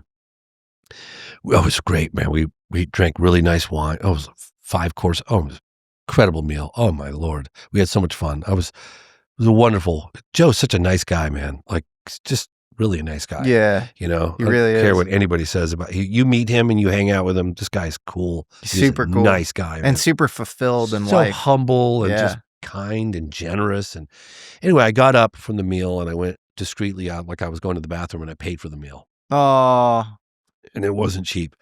And came back, and he, after like 20 more minutes, he's like, "Hey, can we get the bill here, please?" And the guy goes, "It's been taken care of." And Joe looks over at me, and I got the impression like nobody does that. How did he react? Well, he was shocked. Yeah, he was like, "Oh my God, nobody." It was like, "Oh, but hey, man, that's the least I could do." Anyway, that's but I gave him sweet. the T-shirt. Yeah, and 2 or 3 days later, everyone's blowing me up. Joe Rogan's wearing your T-shirt on his podcast. And there he was, rocking the phenomenon on his podcast. How cool is that? It's so cool. You know what I mean? He just did the same with ours merch last week, and it was it's so nice of him. It's so cool. He has helped so many people. He's created so many careers. I'll give you an example. When I got an Uber ride Joe flew me in first class, which is incredible. Then I had a driver pick me up, and the driver, he was like, "Oh, you're going on, Joe? Oh God, I love that guy." And I was like, "Oh," and he goes, "Let me tell you, man, I was really down on my luck, and things weren't going well, and I was just really struggling." And he goes, I was on to take Joe to some place, and I got the address wrong, and I got him lost, and 15 minutes longer than it should have been, and I felt terrible. He was, Joe Rogan's such an important guy, and he's got all this stuff going on, and man, I felt terrible. And Joe's like, "Hey, man, wait here. I'll be right back. I need to go to this one location." Come back. And Joe came back, and he tipped him like $2,000. He gave him some huge tip, and he goes, "That saved my life. I was behind on my rent. I was like really struggling financially." He goes, "Joe did that for me, and I'm a random stranger, like just that screwed up his ride." And I heard that's wild. Yeah, and I heard that from just about everybody that I encountered in the Austin area about how Joe would do a random act of kindness and generosity, help people. Like, no, he's like that. He called me out of the blue and was like, just super complimentary, like just so nice, and yeah, he's so generous. Yeah. And what else? I mean, there's that story of this Miss Pat, this comedian. She, I think right when COVID hit or whatever, was struggling or whatever, and she was like, "The only guy that called me was Joe Rogan," and like, oh, really? Yeah, he really cares, and he does care, and he really does sincerely care. And you hear all those stories behind the scenes of people that have had encounters with him and had nothing but nice things to say, nothing but nice things to say. And I say the same thing. Like, I'm incredibly grateful for the exposure he's given all of us. I think he's more than anybody bent the timeline towards disclosure and even an interest in any of this stuff. No question. And it allows like more, I think I'm sort of this niche, like, compared to another thing that I really love about Joe is that Joe has President Trump on. Joe has Bernie Sanders on. Yeah. Joe has opposing viewpoints. He's kind to everybody. Like, he gives them a platform. Because I think like it's so easy nowadays, like, oh, you're on the left, or you're on the right, or you're in the middle, or you're whatever, and you're the devil. We disagree, therefore you're the devil. And I just like that bothers me, because I'm friends with all. You're cool and you're a nice person. We're good. You know what I mean? Like, and I'm friends with people that are both sides of the spectrum. We don't even care. We're high five. We're really close and tight. Good. You know what I mean? Like, I don't believe in the demonizing of someone just because they have a different viewpoint than you do. That's just so wrong. No, like, it's so wrong. Yeah. And we don't need to do that. The internet allows you to do that. You compress somebody into this 2D. Yeah, you're thing. there. Exactly. You're like this avatar that, like, you're some evil, like, thing. And you're not actually just like this full dimensional, like you have a human being with like a family, and like totally. It's like it's all good. I know. But then none of those people would say those things to your face. It's just it's keyboard warrior. That's a very good point. BS. It's like that is a very good point. Yeah. When you meet him, like I always say, like I've said some things very rarely, and particularly not publicly, but I said this, to this person's face. I was like, "Hey, I really hurt because of X, Y, and Z, and I really appreciate it if you, because I feel like if I have an issue with anybody, I'm going to say it to their face." Totally. Because that's the way it should be. Yes. Like, I'm not going to sit there and like, "Oh, well, he said this." And no. It's like, I got an issue. Let's hash it out. I'm pissed off. X, Y. And we all make mistakes. Yes. I piss people off inadvertently. Of course. Like, "Oh shit, I'm so sorry. They were offended, or I said the wrong thing." And like, "Hey, all you can do is go back and make an apology. I'm really sorry. I hope you forgive me." And 9 times out of 10, people are like, "You know what? That's cool. We're good." Yeah. It's all, totally. Yeah. 100%. Have you ever been asked to bury a story? Sort of. Sort of. Okay. What does that mean? Like, hey, sort of like I've had like this meeting never happened. Okay. We don't discuss any of the details that I just gave you, and I feel like if I violated that trust, I wouldn't get in the door with these people. No, I you know what I mean? Valuing relationships over. For sure. Yeah. No, I mean more like you were covering a thing independently. Somebody entered your life and said, "You can't cover this." Okay. Kind of. Because it was an aspect of the story that I got from the inside that they didn't want that aspect out as part of the story that I was covering, and I made them the promise that I wouldn't. What was that for the program? No. Okay. No, it was, earlier than that. Earlier than that? But earlier and later. Okay. Yeah. I'm not trying to be... No. It's They okay. just asked me not to mention it, and, Okay. and I respect that. How did they find out? How did they find out that you were covering the thing? Oh, my work is public. Okay. So you were starting to surface. It was a this follow-up on a previous thing that I'd reported on. And they were like, don't take that further. Don't mention that we showed you this, and don't mention that we... Okay. Okay. So I said I wouldn't. Damn. I know. Do you think that if people knew that thing, that would move the needle as far as overall disclosure?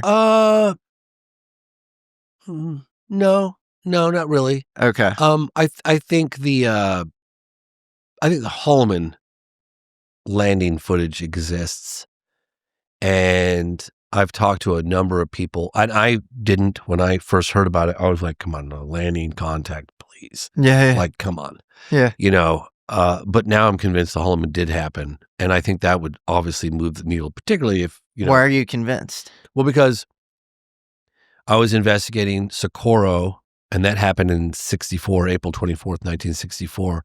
And in the process, and I spent 5 years investigating that case on and off. I met with Ray Stanford, R.I.P., who's one of the lead investigators, wrote the book Socorro Saucer in a Pentagon Pantry. And in the process of investigating, I was reading all the articles. I went to the house. I befriended his wife, Mary, daughter, son, Michael. And I'm going through all the newspaper clippings. I'm going to the National Archives. And I'm really doing a deep dive into that case because, my God, it's a very good case. And I came upon a couple of articles, coincidentally, haphazardly, written by Corral Lorenzen of the UFO Bulletin, I think it was called. And she had talked about this landing at Holloman. She interviewed someone that was in an airplane that witnessed it and someone that was on the ground at the base that witnessed it, both military officials. And apparently she was a respected journalist. And I was like, this is interesting. Like, this is an original, article. And I was looking at it like, And that led me to Bob, the two guys that made the film, UFOs Past, Present, and Future, Emenager and Alan Sandler. And Emenager in particular, and then of course that led me to Colonel William Coleman, who had that dramatic encounter with a UFO in P-55 over Alabama, but also he was later on part of Project Blue Book. He was a public spokesman for the Pentagon during the time the film was being made. And I started poking around and started, as a side investigation, I started to look into the landing case that they kind of put forth as a concept that may, and something that might have happened already, or maybe it would happen in the future in their film, right?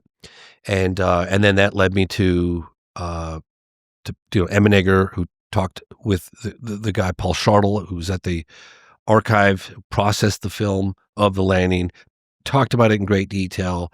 I interviewed Bob Emenager, which I'm going to release for free. All my archives coming up soon. It's just been so busy. That's amazing. I digitized them all, and they're all digitized now. I just have to go through them and edit them, and I'm gonna put them all out there for free for everybody. Cool. But anyway, and based on that, and then Alan Sandler was shown the footage by Paul Shartle. He's convinced that it was a real flying saucer. No question about it. 3 came in over the base, 2 peeled away, 1 came down and landed. And he goes, James, just like in a sci-fi movie, there was like a seamless door that just opened and dropped. Alan Sandler happens to think that it was our technology in this, whenever it was shown to him in the 70s. I think he was shown it in 72, 73, but it was taken in the 60s, I believe, is what Paul Shartle said. And he thinks it was our technology, our flying saucers that we had, and they dressed people up to look like aliens as a staged event. But he goes, it wasn't doctored. It was a real flying saucer that really flew and that really came down and landed over the base. And it was filmed on a tripod, which means they anticipated it coming, because you don't have a camera sitting on a tripod unless they're filming something else unrelated and then the event happened. Either that or they just saw it happening, because I asked those details. And he said they were met with a bunch of military base commanders in uniform, got into a Jeep, off they went. Disc just sat there on the ground, and then the film footage ends. He thinks it was staged. He thinks it was a real disc, real technology, real flying saucer that really flew in the 60s, and that it was, that's what he thinks. Why does he think that? I don't know. I guess it was hard for him to imagine that real aliens. I really don't know. Okay. But he said that they had Egyptian yes, headdresses. big noses, slits Tall. for mouth, tall. Yeah, kind of tall, not short. So what was that? And some sort of device that they assumed would have been a communication device. Okay, but if he's saying that, is that like, were there makeup artists involved? Like, why? Evidently, there would have been, according to him. But they dressed them up in Egyptian. Emanator was like, bullshit. That was a real event. It was an extraterrestrial. Paul Shartle, who had the footage, who processed the footage at Norton Air Force Base, absolutely to his death said that was a real event. And then, of course, I'm talking to other people that have since then, particularly he's come out with it. Eric Davis said that either he was told about it. President Bush was either told about it or shown it. I can't remember. Do you know? Eric Davis said that he talked to President Bush about it. I know there's some relation there, but I don't know. As head of the CIA, he was made aware of it accidentally, and that's how he became aware of it. But I don't know if he was shown it. Eric Davis would know. So fascinating. Well, we could go back and forth all day, man. I love talking to you, and you're such a treasure trove of deep knowledge when it comes to UFOs and inspiration. I don't really feel like that. I know what I know, talking directly to witnesses around the world, and that's it. But you have a much deeper understanding of so many of the complexities and intricacies from what you do, and I respect it. But it's great. We complement each other. I don't know. I don't know anything, man. Neither do I. I know less than I did when it's the more you know, the less you know. You know, totally. And the more questions you have, and the weirder it gets. You expect it to neatly collapse into, it's like either all man-made, anti-gravity vehicles plus MK Ultra or whatever, right? And then you go, or it's just these beings, and they're like from this specific place, and you like no, and it's like I haven't gotten either of those. Like it just keeps getting weirder and weirder, as I'm sure you've experienced, and so. Please, don't put me in that position. Go out under the night sky in the remote desert and look up and just realize just how vast the known universe is. Yeah. And the possibilities of life. One of the things we covered in Out of the Blue very early on was like the equations of the possibilities of life in the universe. And it's like 100%, like it just comes out at 100. There was that book written by Amir Exel, Probability 1, years ago, back in the 90s, and it was like, mathematically, we are not alone. Look, yes. Come on. Yes. Could be all the above. And life is bizarre. Life is absurd and bizarre. Consciousness itself is weird. Yeah. Like what is happening? Nobody can, has a great answer for that. And I think the framing of disclosure, it's both exciting because maybe we're on the precipice of this, big reveal, but it's also kind of a misnomer because I think, per the messages that maybe a lot of these beings seem to transmit, we're in more of a position ourselves to know the truth than we might realize. And I don't think the government has a monopoly on an understanding of metaphysics. I do think they have asymmetric understanding of maybe some technology, and they might have some more materials and might have some more footage and concrete evidence than civilians do. But the idea that they have some sort of like ontological understanding of the universe that people can't achieve without them giving that info. I mean, great. Let's get the info. Yeah. Amazing. But it's also like a low agency thing. It's like we can do it ourselves too. And anyone can understand this stuff if they reach for it. So I don't know, or understand it, or understand more of it. When you pull on one thread, you get like three more in its place. But I think we can ascend to much greater heights, kind of intellectually, than we give ourselves credit for. One little thing in the t-shirt. I'm kidding. Yeah, you got some gummy bears, some James Fox gummy bears. Just what Yeah. That's really cool. Speaking of which, my swag. Yeah. Yeah. But I want to thank you for having me on. I want to thank you for all your support. I really appreciate it. Oh man, I really mean that. No, it's an honor to get to know you, and yeah, really, ride in your wake that you've created, aerodynamically. I get to. Hey, we're all in this together.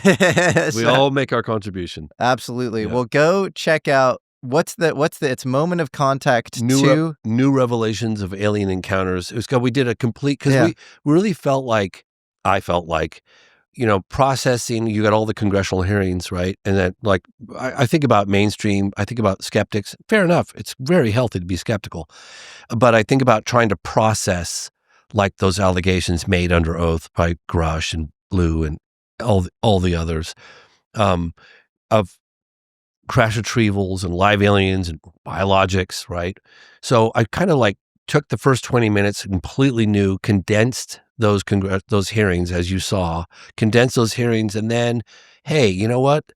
As extraordinary as this sounds, it's not the first time, and I give really quick examples of various, Magenta, we go to Italy, Roswell, very quickly. I don't get bogged down in those old cases, but boom, boom, boom, Kecksburg, Kingman, the landing at Bentwaters, just really quick statements of craft landing or crashed on the ground. And then, but the best case, and then we do a deep dive into Varginha with all the new testimony from 2 forensic pathologists, from the chief of police, new crash witness, plus the lead neurosurgeon at regional hospital. And none of these people are coming forward in this new cut. No one is coming forward anonymously. They're putting their names, their reputations, their faces out there for the whole world to see. Yeah, well, thank God they did, and thank God you went out there and got the footage and keep going back there. And yeah, it's just it's an honor to speak with you. Go watch this movie, because I think it's going to be earth-shattering, especially watching Italo Venturelli, this neurosurgeon. Just his revelation just feels so important. This testimony of being face to face with an alien being for that long. I'm told it's the first time in history. Like, we never had with Roswell, right? We didn't have it with Magenta or any of these other cases. No. Where we don't have video of these. Yes. Yeah, I mean, obviously it would be great to get the ultimate prize, right? I mean, to get no, but you have video of him. Yes. And exactly. he's still alive now. He's still alive. He's like, I asked him, would you put your hand on a Bible? Would you testify? Would you take a lot? Yes. All the above. Yes. And now the whole entire medical community in the region are all supporting him, getting behind him. And I'm told there are other doctors that are considering, when the time is right, to come forward. So we're at the beginning of the beginning. I'm quite honestly very excited about it, and we'll see how it's received. Yeah, well, let's hope your dream becomes a reality and somebody slips a thumb drive that's real in your pocket. Believe me, or maybe it goes down in a way that's more manageable for you. I don't know, Yeah, but I'm trying. Even if it gets out there, and by the way, I'm going to make this abundantly clear. Unless I have to, if somebody gives me the footage, I'm giving it away for free. I'm not going to charge a dime for it. I love that. If I have to pay for it, I'll have to recoup my investment to pay those people back, and then I'll put it out there for free. Yeah. But if I get it, I'll give it to the world for free. I swear on unless I have to pay for it, reimburse the investors, then I'll reimburse it, and then I'll put it out there for free. Yeah. Go to jamesfox.com. It's behind a paywall. No, that won't happen. That's awesome. Promise. I think that's the right attitude, along with wanting other people to follow up on your research. And you're the paradigmatic example of that, because you're having Amar, who's a good friend of mine and kind of such a cool guy. Yeah, the best. And he's kind of a correspondent for the show, but I think he's going to start his own thing. Yeah. I hope. And he's going to go get some amazing footage with you. And so you've been so welcoming to me and him, as far as, come with me. And that's not normal in the space. There are a lot of people, they call it, it's like, I want to get the quote unquote scoop. Yeah. And I'll even see I'll cover a thing, and then somebody will try to front run the thing. It's and I'm always great, good. You cover it too. Yeah. We'll both cover it. It's whatever. Yeah. But Power in numbers. Yeah. It's we, so I appreciate you. And this was amazing, man. And I'm excited to do this, and hopefully do this many more times. Thank you, brother. All right. Thank you, James. Bye. All right. Over the last couple of months, we've been designing the new American Alchemy merch drop, and I'm excited to say that the 2025 winter drop is finally ready. We now have 30 uniquely designed pieces that really reflect what American Alchemy is all about. This drop includes epic t-shirts, long sleeves, crew necks, hoodies, tapered sweatpants, hats, totes, mugs, and tumblers. The Fukushima Japan pieces, for example, have detailed left chest embroidery. The Morning of Earth designs went through multiple revisions to get the fit exactly right. And the Iron Horse tee is something I think will be a hit for anyone who loved the UFO Cowboy or our Atomic Age shirts from our last drop. We cut a lot of things that didn't meet our standards, and we're really, really proud of each of these items. Everything is pretty limited, so there's no endless restocks. Once it's gone, it's entirely gone. If you missed anything anything from our original drops and you want to go out and represent, now's the time to go grab something. So go to AmericanAlchemyMerch.com to check it all out.